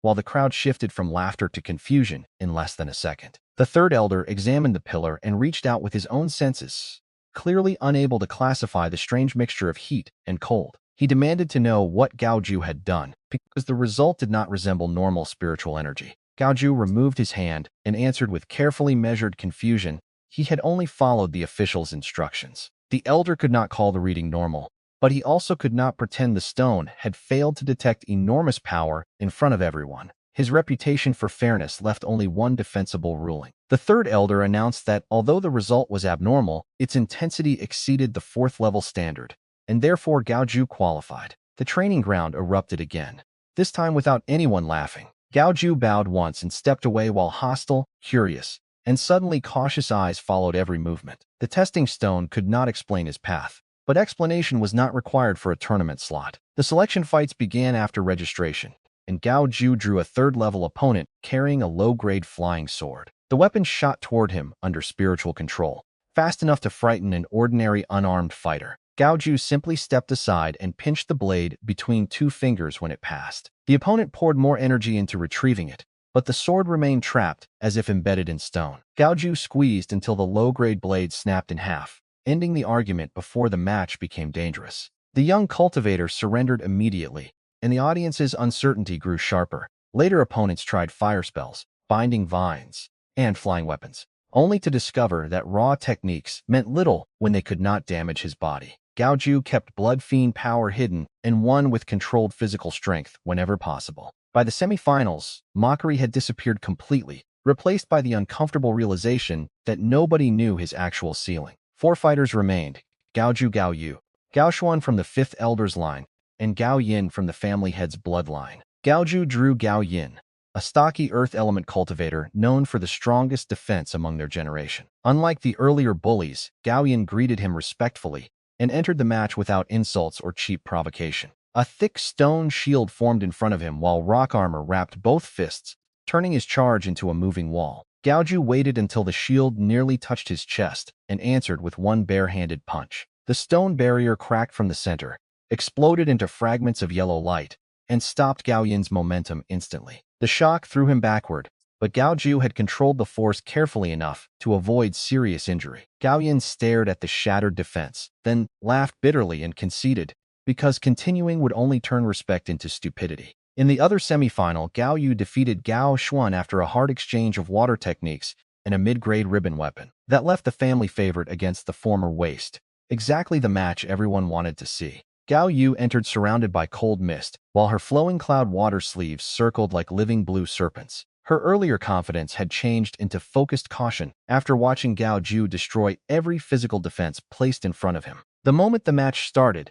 she kept distance and filled the stage with ice spears, while the ribbons blocked escape routes. Gao Jiu moved through the barrage instead of charging blindly, swatting aside the few projectiles he could not avoid. When the ribbons snapped toward his arms, he coated his palms with a thin layer of blood fiend energy and struck their weak points. The weapon shuddered under the corrosive contact, forcing Gao Yu to pull it back before the strange power spread deeper. She changed tactics immediately, rotating through water dragons, ice seals, and needle-like rain without giving him time to close. Gao Jiu stayed defensive by choice, studying how a trained spirit root cultivator linked spells and controlled distance. Her attacks were elegant and efficient, but each sequence cost spiritual energy, while his forged body absorbed the occasional impact without lasting damage. Gao Yu recognized the attrition problem and committed everything to one final technique rather than slowly exhausting herself. Both ribbons merged into a huge crystalline dragon as frost spread across the stage beneath its forming body.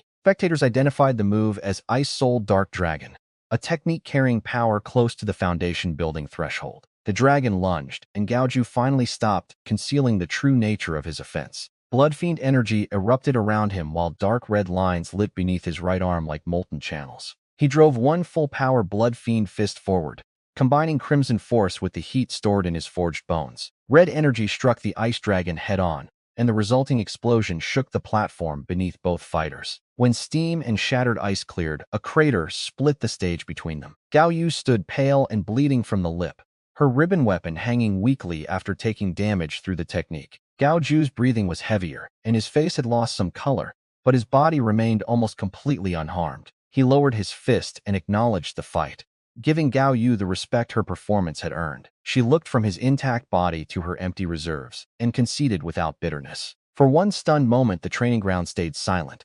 Then the entire crowd reacted at once. Gao Jiu had taken first place in the family selection and secured priority entry into the Green Cloud Small Assembly. The result also changed Gao Yu's view of him. She had gone from dismissing a spiritless nobody to recognizing a fighter who had clearly held back. At the reward table, most people expected Gao Jiu to choose the best available weapon. Instead, he took 5 bottles of chi condensing pills and 200 low-grade spirit stones, resources Deep Blue could convert with perfect efficiency. A storage bag absorbing the rewards with one casual motion created another round of whispers about whatever opportunity he had found outside the estate. The third elder announced that Gao Jiu, Gao Yu, Gao Yin, and Gao Xuan would represent the family 10 days later. Gao Jiu accepted the instruction with a nod, while the other 3 formally pledged to bring honor to the clan. He had barely left the training ground when Gao Long stepped into his path. Gao Long was Gao Peng's older brother, a legitimate son with 6th-level cultivation, and enough confidence to treat threats as normal conversation. He warned Gao Jiu not to embarrass their faction, reach above his station, or forget that he remained an illegitimate, spiritless son. Gao Jiu listened without reacting, then asked him to carry one message back to Gao Peng.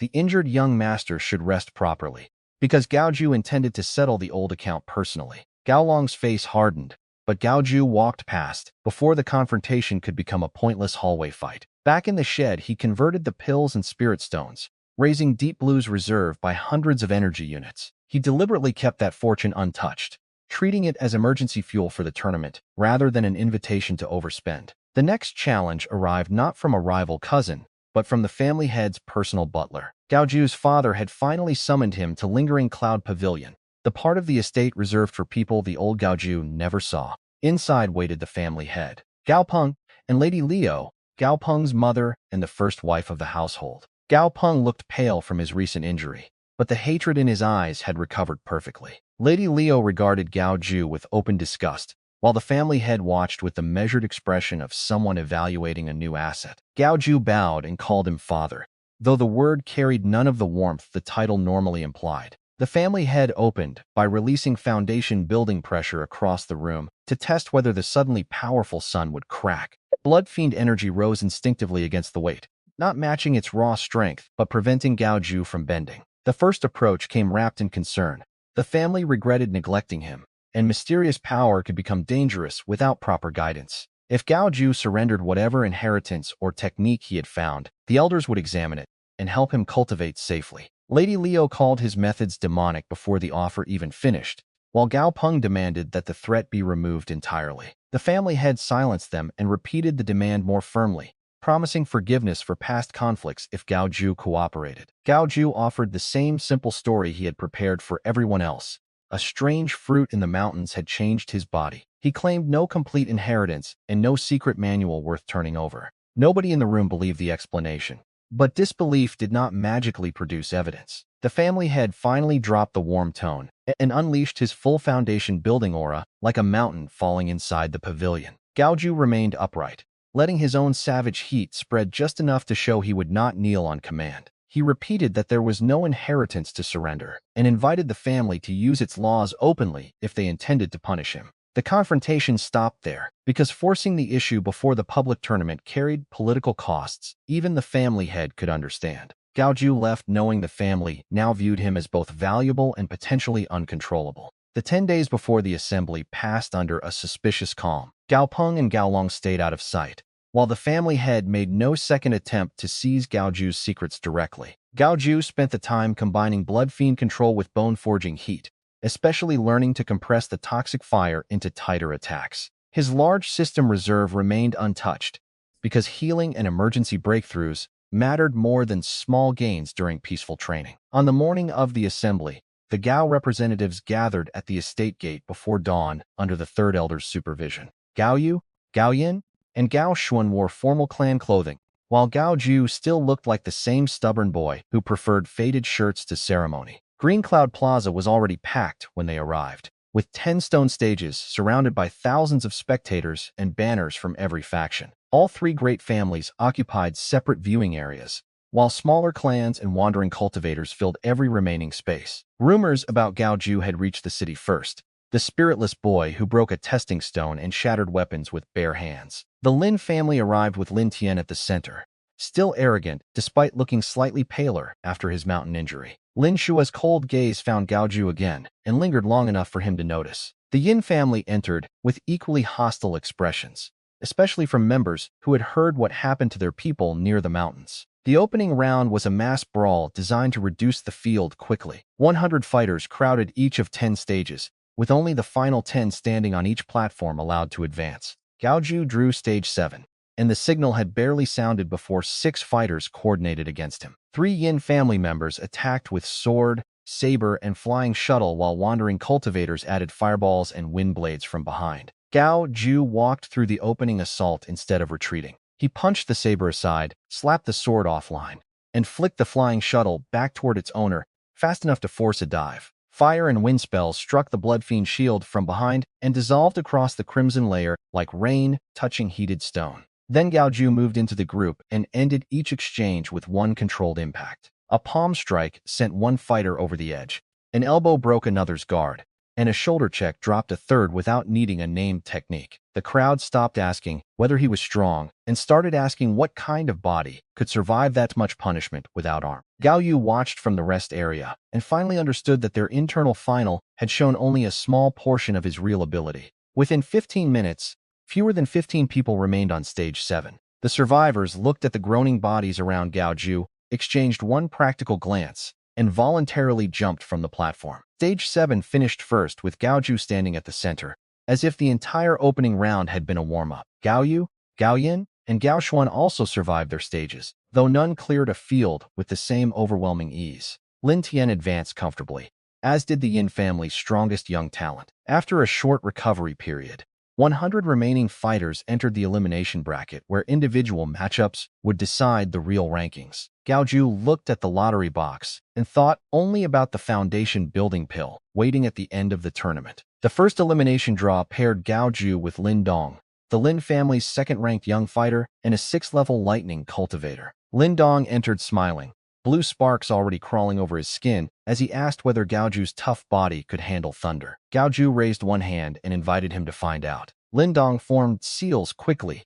condensing a sphere of crackling blue lightning between both palms before launching it across the stage. Instead of dodging, Gao Jiu filled his right arm with blood fiend power and answered with a fist at roughly 70% strength. Blue lightning and crimson energy collided hard enough to make the protective barrier around the stage groan. When the flash cleared, Gao Jiu had not moved, while Lin Dong had been pushed backward by his own best opening attack. The lightning specialist refused to accept that result and spent most of his remaining power on a thunder serpent. A barrel-thick snake of concentrated electricity formed above the stage, carrying pressure close to a late-stage chi refining attack. Gao Jiu pulled toxic fire heat from both forged arms and crossed blood fiend power through them for the first time in public combat. 2 burning crimson waves met the serpent, carving black grooves into the stage as they traveled. The collision swallowed the platform in red and blue light before a brief vacuum snapped outward from the impact point. Gao Jiu's emerged with blood at the corner of his mouth, proving the technique had carried enough power to hurt even his hardened body. Lindong fell to one knee, pale and coughing blood after the serpent drained his reserves,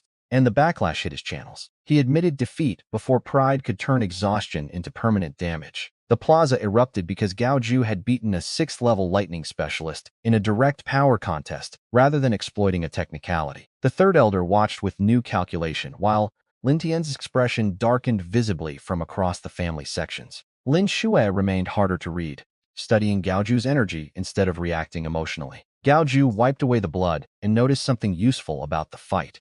Violent lightning had compressed his blood fiend power slightly tighter. Real combat continued teaching lessons controlled practice could not reproduce. The second elimination round was much easier, ending after a 5th-level fighter took a few exchanges and realized the gap was hopeless. Gao Yu advanced as well, while Gao Yin and Gao Xuan eventually lost to stronger seeds from the Lin and Yin families. By the next major round, only Gao Jiu and Gao Yu remained from the Gao representatives. Gao Yu received a fortunate bye, while Gao Jiu drew the Yin family's top seed, a 7th-level wind cultivator famous for speed. The moment the match began, the Yin fighter seemed to vanish into moving air. Razor wind blades appeared from behind, above, and both sides with almost no warning, forcing Gao Jiu to defend by instinct instead of sight. Most attacks missed or were knocked aside, but one thin blade opened a shallow cut along his left arm. That small wound mattered because it proved the opponent possessed enough concentrated force to penetrate the forged body's outer defense. The Yin fighter activated a wind-binding domain next, filling the space around Gao Jiu with micro-vortices that dragged at every movement. Gao Jiu felt his speed fall while new blades kept forming from angles the crowd could barely follow. He ordered Deep Blue to analyze the domain,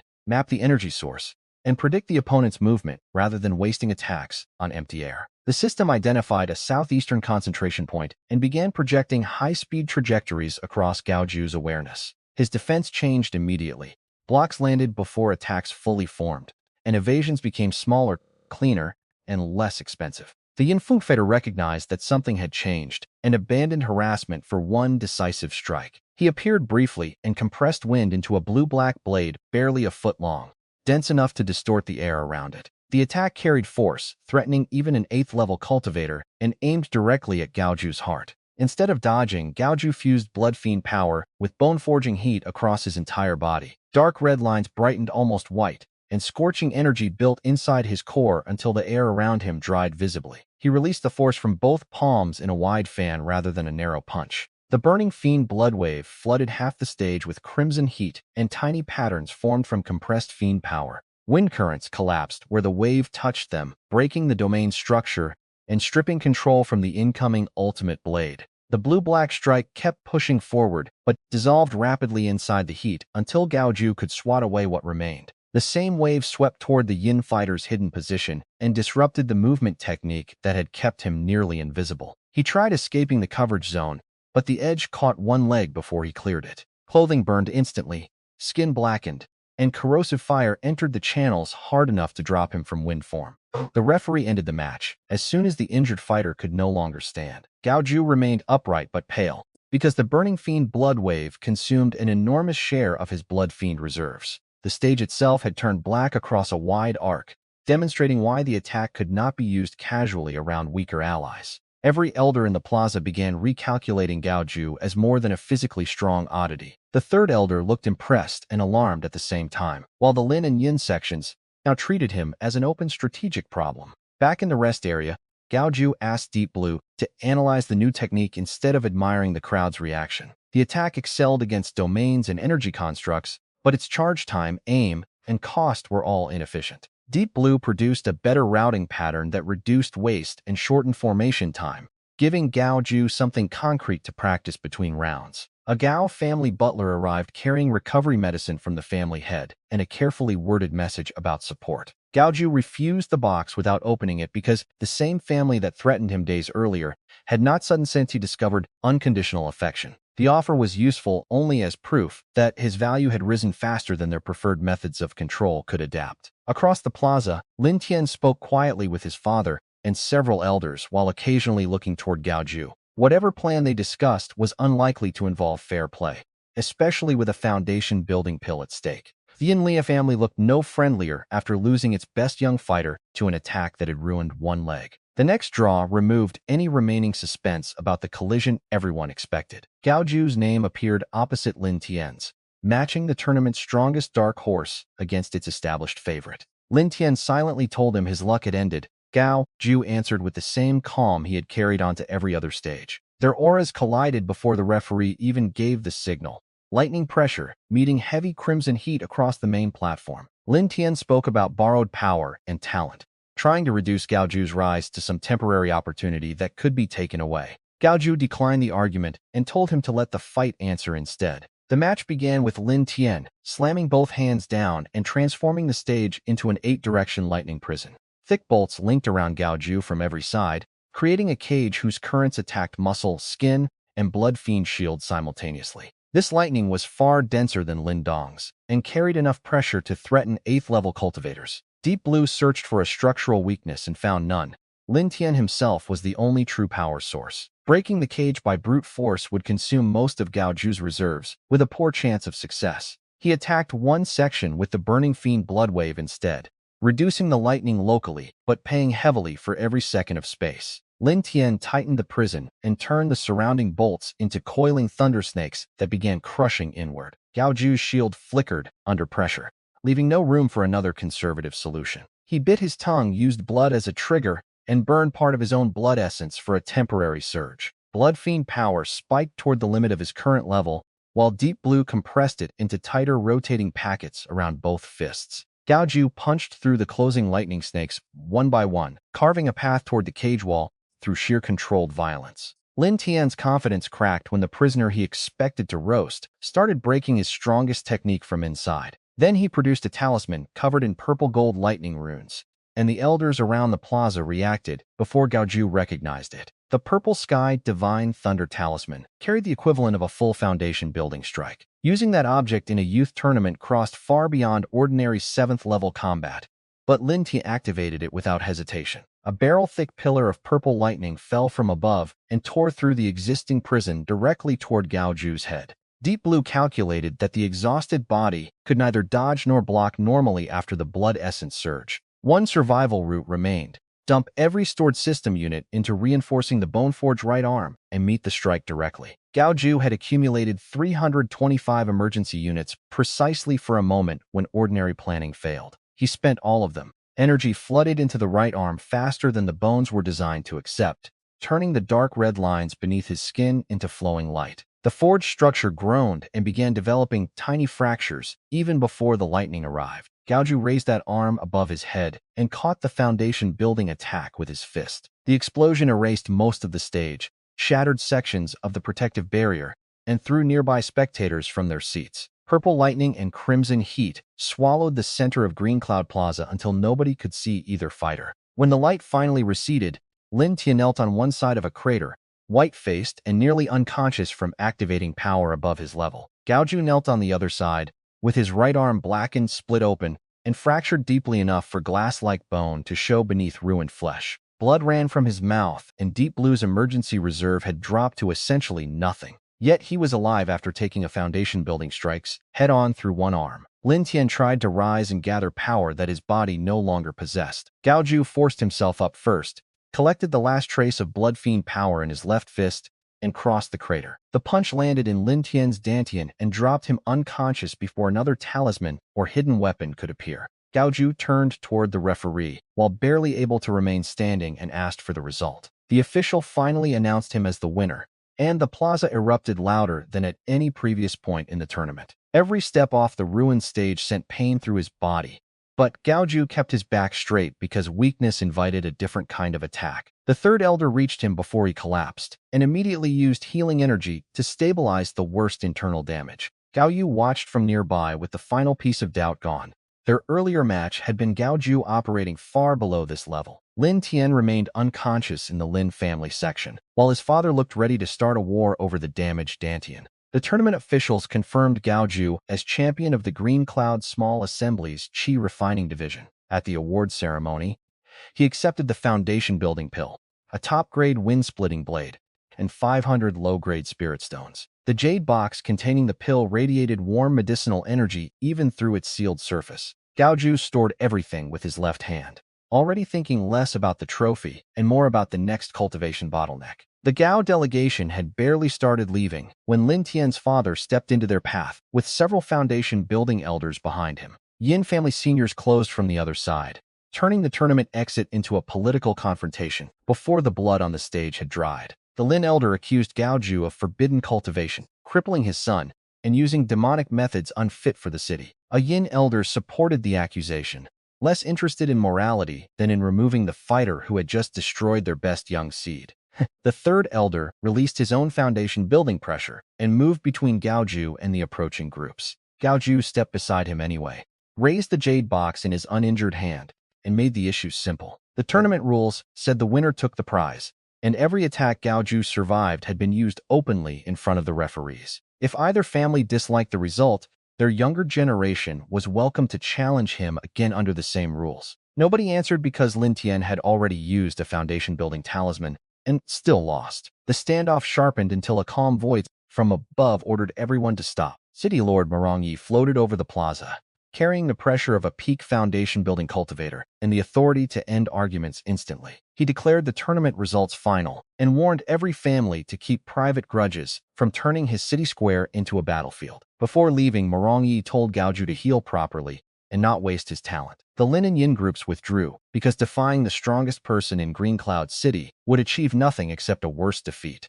Their hatred did not disappear, but open violence had been postponed. During the carriage ride home, Gao Jiu kept the foundation building pill sealed, despite the pain tearing through his right arm. The temptation to use it immediately was strong, but uncontrolled absorption inside a crowded carriage could turn a prize into a fatal mistake. By the time they reached the estate, news of the championship had already arrived ahead of them. Servants and younger family members gathered near the gates, cheering the same boy many of them had once ignored or mocked. Gao Jiu did not mistake that sudden pride for loyalty. The victory had changed his usefulness, not rewritten everyone's character.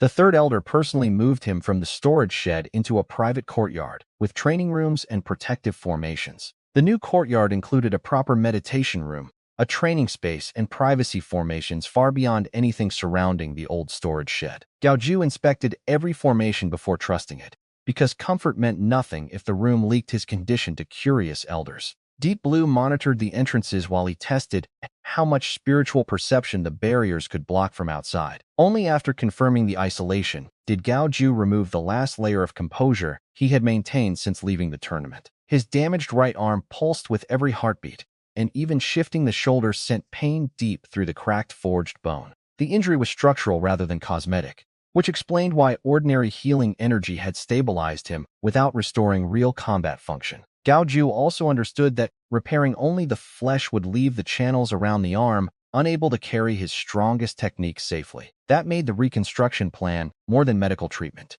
It was the next stage of his cultivation infrastructure. Deep Blue rated the expected pain near the edge of what Gao Jiu could consciously endure for several days. The system could manage circulation automatically, but Gao Jiu still needed to remain mentally stable enough to guide major decisions if complications appeared. He therefore checked the privacy formations again and arranged every required cultivation resource before starting anything irreversible. For 7 days, nobody outside the courtyard could be allowed to interrupt the process simply because they wanted an update. His right arm had survived the lightning only because hundreds of system units had reinforced already forged bone during impact. The flesh was charred, channels were torn, and hairline fractures ran through the glass-like structure from wrist to shoulder. Trying normal cultivation sent agony through half his body, proving the damaged arm had become a major obstruction to energy circulation. Deep Blue produced 3 recovery plans based on speed, resource cost, and the need to rebuild his incomplete cultivation path. Slow healing would take more than 2 months,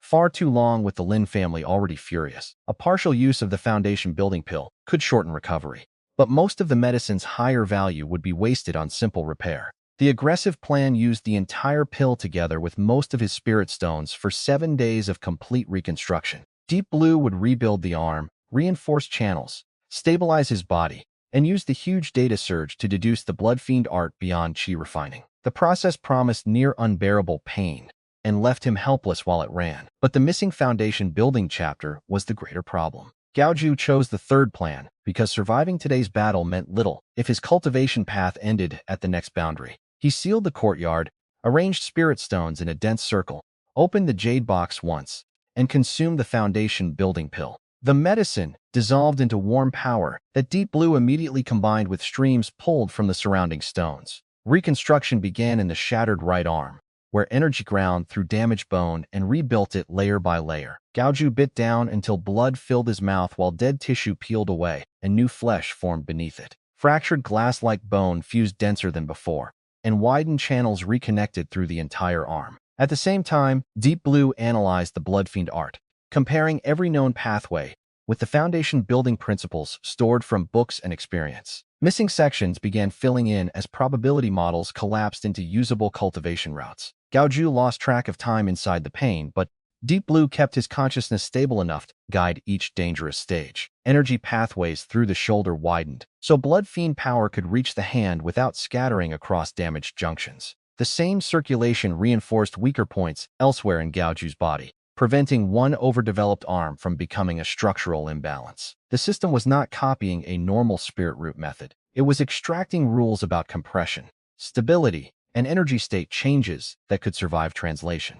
Some proposed pathways failed Deep Blue's stability checks and were discarded before they could endanger Gao Jiu. Others were simulated repeatedly before a safer version entered the growing foundation building chapter. Gao Jiu drifted in and out of awareness while the process continued, measuring time only by new waves of pain and system updates. Outside the sealed courtyard, the Lin family launched a full investigation into his background and activated contacts inside the city and mountains. The Yin family did the same, while even the city lord's office quietly gathered information about the strange new champion. Inside the Gao family, the clan head publicly promised protection as long as Gao Jiu remained loyal, a condition that made the generosity easier to understand. The younger generation trained harder after watching one former outcast reset their definition of what was possible. 7 days passed before Gao Jiu finally opened his eyes again. The right arm looked completely normal from the outside, but the rebuilt bones were denser and conducted energy far more efficiently than before. Deep Blue measured the rebuilt right arm at roughly 278% more strength than before reconstruction.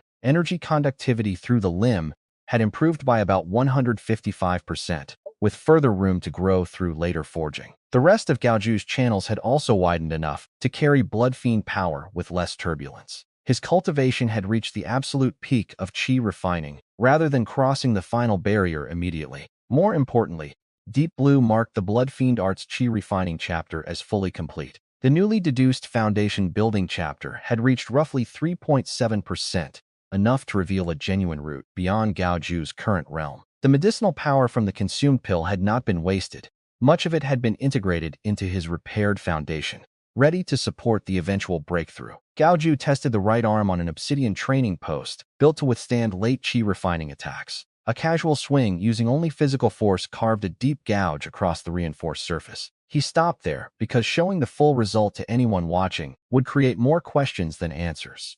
A servant soon arrived with a request from the third elder to attend the family council hall. Before leaving, Gao Jiu deliberately made his complexion slightly pale and suppressed his aura to resemble someone still recovering. Appearing completely rebuilt after 1 week would expose the scale of Deep Blue's abilities far more clearly than any tournament technique. The estate treated him differently now. Servants bowed, young members moved aside, and the title Young Master Jiu followed him through corridors. The council hall held the family head, several senior elders, the third elder, and a small number of younger representatives including Gao Yu. Questions about Gao Jiu's techniques appeared almost immediately, framed politely, but carrying the same interest as the earlier demand. He used a better version of his cover story this time, an incomplete body cultivation fragment discovered inside an abandoned mountain cave. The method was dangerous, nearly killed him, and remained too incomplete to offer others a safe path. That explanation fit the visible evidence, while discouraging greedy relatives from asking to practice it themselves. The third elder redirected the meeting toward rewards, before the discussion turned into another interrogation. The family granted Gao Jiu 3,000 contribution points, 1,000 low-grade spirit stones, healing pills, and access to the second library floor. He could choose 3 core methods from a collection ordinary family members never saw. The family head also warned that Lin forces had begun making suspicious movements near Gao mines and herb gardens. Gao Jiu accepted the rewards and warning without promising the unquestioning loyalty his father clearly wanted in return. Outside the hall, Gao Yu caught up and asked whether his arm had recovered properly. Her concern sounded genuine, not like an elder had sent her to gather information. After hesitating, she warned that some people inside the Gao family still resented his rise and might prefer him weakened. Gao Jiu thanked her and recognized a real shift in their relationship.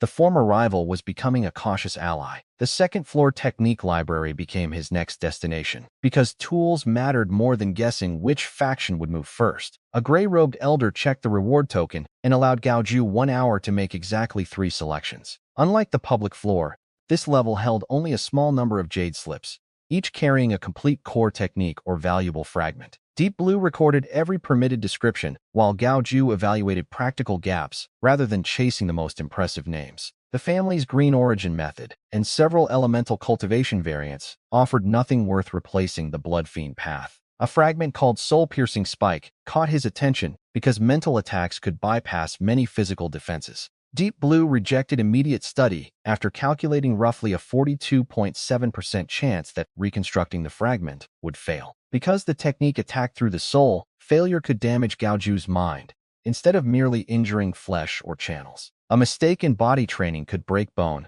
A mistake in soul training could destroy the mind before healing became possible. Gao Jiu left that risk alone and focused on techniques whose structures Deep Blue understood well enough to adapt safely. Using flowing fire arrow directly with Blood Fiend energy would lose roughly 35% of the intended power because the energy types conflicted. Deep Blue instead proposed copying the fire technique structure rather than trying to reproduce true fire spiritual energy. Since its version carried roughly a 78% success estimate and could preserve about 90% of the original technique's power. That was more than enough to make a ranged attack worth learning without a fire spirit root. That made the method valuable, even without a fire spirit root, because the system could reproduce structure without reproducing the original element perfectly. Golden Light Shield offered the opposite benefit, less explosive defense than Blood Fiend Shield, but lower sustained consumption during long fights. Wind Chasing Step solved a movement gap Gao Jiu had repeatedly encountered when escaping the boar,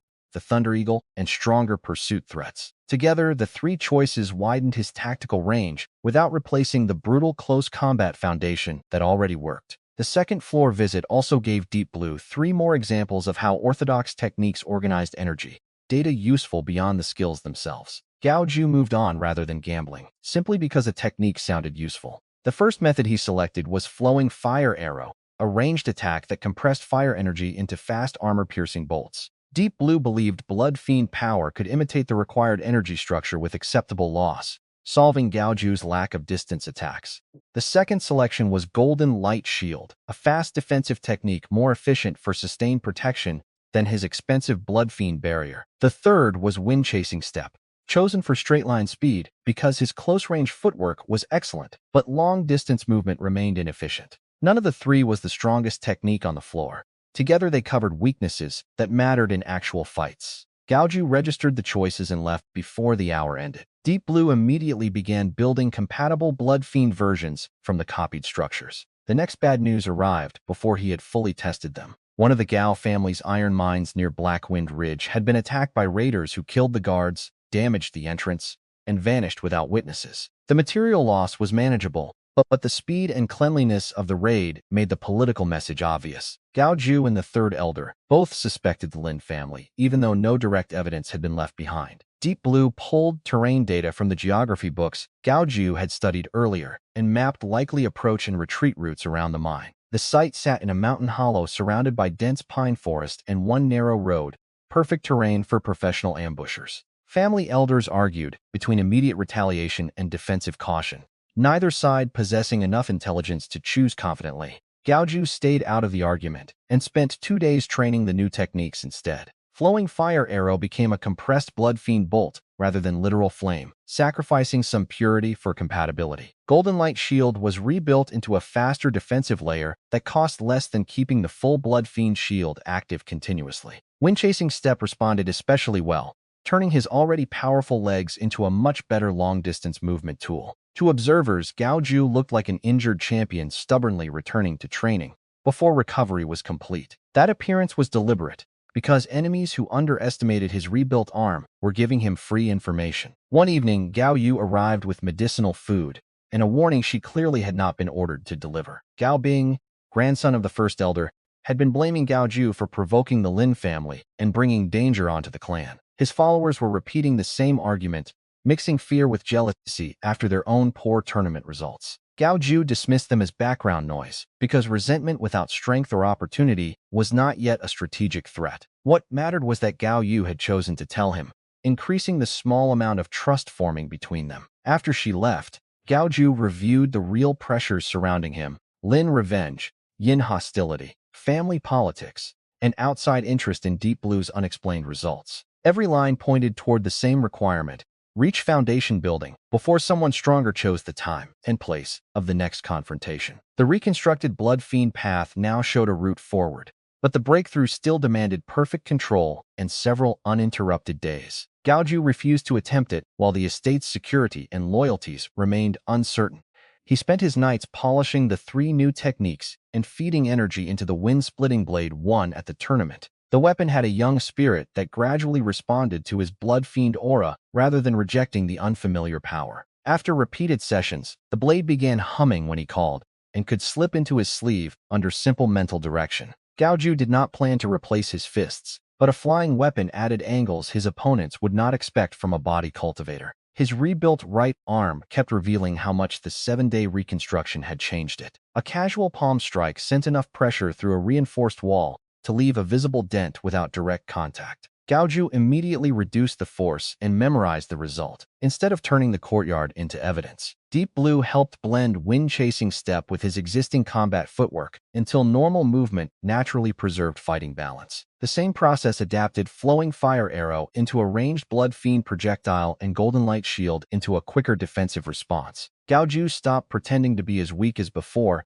but still suppressed the full pressure of peak chi refining whenever he left the courtyard. The estate changed around him anyway. More guards appeared, elders left seclusion, and rival younger members watched from safer distances. Then the third elder arrived with news worse than the damaged mine. Every Gao intelligence contact in Black Mountain Town had gone silent overnight, suggesting a coordinated purge rather than ordinary bad luck. The outpost sat near Lin territory, making the likely sponsor obvious even if direct proof remained thin. Worse, the Lin family had reportedly contacted Black Wind Fortress, a mountain bandit organization the great clans had failed to eliminate for years. The fortress specialized in ambushes, caravan raids, assassinations, and jobs respectable families preferred not to sign with their own names. If Lin money was buying those services, isolated Gao properties and family members could become targets without any formal declaration of war. The third elder told Gao Jiu plainly that it was probably the highest priority target after the tournament. His advice matched Gao Jiu's own conclusion: complete the foundation building breakthrough before the enemy created another Lin Tian situation outside a protected stage. Once alone, Gao Jiu asked Deep Blue to recalculate the breakthrough with his current body and stored internal medicinal energy. Deep Blue calculated a 71.3% success rate if Gao Jiu attempted foundation building with his current condition. The number was acceptable by cultivation standards, but it still left a serious chance that one mistake could destroy months of progress. The process could take anywhere from 3 to 7 days, and Deep Blue listed uninterrupted concentration as a critical requirement. Any intrusion during the unstable compression stage could trigger catastrophic backlash before Gao Jiu had strength to defend himself. The Gao estate offered strong defenses against outsiders, but Gao Jiu trusted those walls less after watching family factions compete over his future. A Lin spy, a resentful cousin, or even a well-meaning elder could become fatal if they entered at the wrong moment. He reviewed every possible location within reach of Green Cloud City and rejected them one by one. Public cultivation chambers were watched. The wilderness held bandits, and official clan retreat areas would advertise exactly what he was attempting. Then an old childhood memory surfaced from the body he inherited. Near the rear wall of the Gao estate stood an abandoned ancestral shrine, replaced decades ago by a larger ceremonial hall. The old structure had been built from black obsidian stone and shadowwing wood, materials that naturally blocked spiritual perception. Most family members no longer visited it because nothing valuable remained inside. Deep Blue evaluated the location and found exactly the advantages Gao Jiu wanted: isolation, concealment, family territory, and spirit-blocking walls. Ambient energy was poor, but his storage bag contained enough stones and resources to supply the breakthrough internally. Gao Jiu quietly collected formation materials in small batches through assigned guards, so no single request looked unusual. Concealment flags, soundproofing seals, alarm arrays, and a basic energy-gathering formation all disappeared into storage over several days. He claimed the items were improvements for his private courtyard, an explanation nobody considered worth challenging. At dusk, during a patrol shift change, Gao Jiu suppressed his aura and left wearing plain gray clothes. He even made his complexion look slightly pale, maintaining the story that tournament injuries had not fully disappeared. Two patrols bowed as he passed without asking where he was going. Gao Bing appeared in the distance and offered only a resentful stare, which Gao Jiu ignored because the shrine mattered more than petty provocation. Dead vines covered the old building. A rusted copper lock hung on the door, and weeds grew through cracks in the stone steps. Gao Jiu melted the lock with a touch of controlled heat and entered a hall filled with dust, cobwebs, and a broken altar. The obsidian walls still worked after decades of neglect, heavily blocking spiritual fluctuations and perception from passing through the structure. He installed 2 concealment formations around the exterior, then added soundproofing and alarms across the doors and inner walls. The energy-gathering array went in the center, with its control disk surrounded by carefully placed spirits. By full darkness, the abandoned shrine had become a private cultivation chamber hidden in one of the least interesting corners of the estate. Gao Jiu sat cross-legged inside and stabilized breathing, heartbeat, blood vitality, and mental state until deep blue marked every condition near optimal. The foundation building pill itself was already gone, consumed during reconstruction, but its refined medicinal power remained stored throughout his rebuilt foundation. Deep Blue had preserved that reservoir specifically because using all of it on simple healing would have wasted the higher-level structure of the medicine. Gao Jiu arranged additional spirit stones around the array to provide the raw energy needed when the stored medicine began transforming his core. The stored medicinal power was finite, and a failed breakthrough would leave Gao Jiu with no easy recovery route. He closed his eyes and released the medicinal reservoir Deep Blue had kept bound inside his body. Warm power surged from bone, blood, and channels at the same moment the gathering array activated around him. The blood fiend vortex in his dantian expanded violently as external spirit stone energy poured into the same circulating system. Deep Blue immediately detected a higher peak than expected and began rerouting pressure away from weaker channel segments. Even after 7 days of reconstruction, the sudden load pushed his pathways close to their structural limit. Gao Jiu held his awareness on the core, while pain spread everywhere else, refusing to let sensation interrupt the compression sequence. Blood fiend power thickened from gas toward mist as the mixed energy spun faster and denser around the center. The first phase of foundation building required a fundamental transformation, not simply more of the same chi refining power. Gaseous energy had to become liquid true essence, compressed until quantity became quality. Deep Blue guided every rotation, reinforcing channels and correcting tiny instabilities before they could grow into collapse. At the center of the vortex, one microscopic dark red drop finally condensed. The drop was tiny, but its weight inside Gao Jiu's awareness felt greater than the entire gaseous reserve that had existed before it. That first success triggered a chain reaction as surrounding energy collapsed inward and produced a second drop, then a third. Within the dantian, a shallow pool of dark red true essence began forming where the spinning gas had once dominated. Each drop carried far more concentrated force and responded to intention with a precision Gao Jiu had never experienced. Then Deep Blue identified the true barrier still ahead. Liquid essence alone did not complete foundation building. An invisible boundary still restricted his life force, perception, and connection to the surrounding world. Gao Jiu shaped the new true essence into a narrow spike and drove it against that barrier. The first impact failed, then the second, and blood began seeping from his nose as internal pressure climbed. Deep Blue warned that the remaining stored medicinal energy would not be enough for a clean break at the current resistance. Gao Jiu activated the surrounding spirit stones without hesitation, turning hundreds of them into streams of white light feeding the array. The true essence spike thickened and struck again, this time leaving a faint crack across the invisible wall. Gao Jiu gathered every remaining controllable current into one final assault before the fracture could close. The barrier broke with a sound that seemed to occur inside the soul rather than the room. Cracks spread instantly, and the entire restriction collapsed around the dark red essence pool. Gao Jiu's perception exploded outward beyond the shrine walls in a way Deep Blue's scanner had only imitated before. He could sense insects, grass, patrol breaths, and underground energy currents within roughly 100 yards as a single three-dimensional field. His divine sense had finally awakened. Spiritual energy from the surrounding world entered his body more naturally now, no longer requiring the brutal temporary field of minor circulation. The transformation washed through flesh and forged bones, pushing dark impurities from his skin while deepening the true essence pool. His right arm absorbed the change especially well.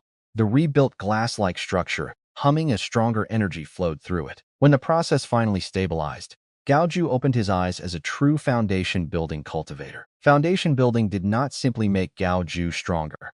It changed the way the world presented itself to him. His new divine sense reached roughly 100 yards, turning nearby terrain into a detailed three-dimensional map inside his mind. His divine sense spread through the abandoned shrine and beyond it, mapping every movement within range without relying on sight. Inside the Dantian, dark red liquid true essence rested like a calm pool, each drop answering thought faster than his old gaseous power ever had. The liquid true essence was roughly 10 times more concentrated than his old gaseous power and vastly purer in every circulation. The change meant the same movement could now carry force that chi refining reserves simply could not sustain. His glass-bone right arm resonated with the new essence, as if the reconstruction had prepared it specifically for this stage. Gao Jiu barely had time to test the sensation before divine sense detected unfamiliar killing intent southeast of the shrine. 3 figures in black moved through a bamboo grove near the outer wall, carefully checking secluded areas instead of following normal estate routes. Their cultivation sat around the 7th and 8th levels of chi refining,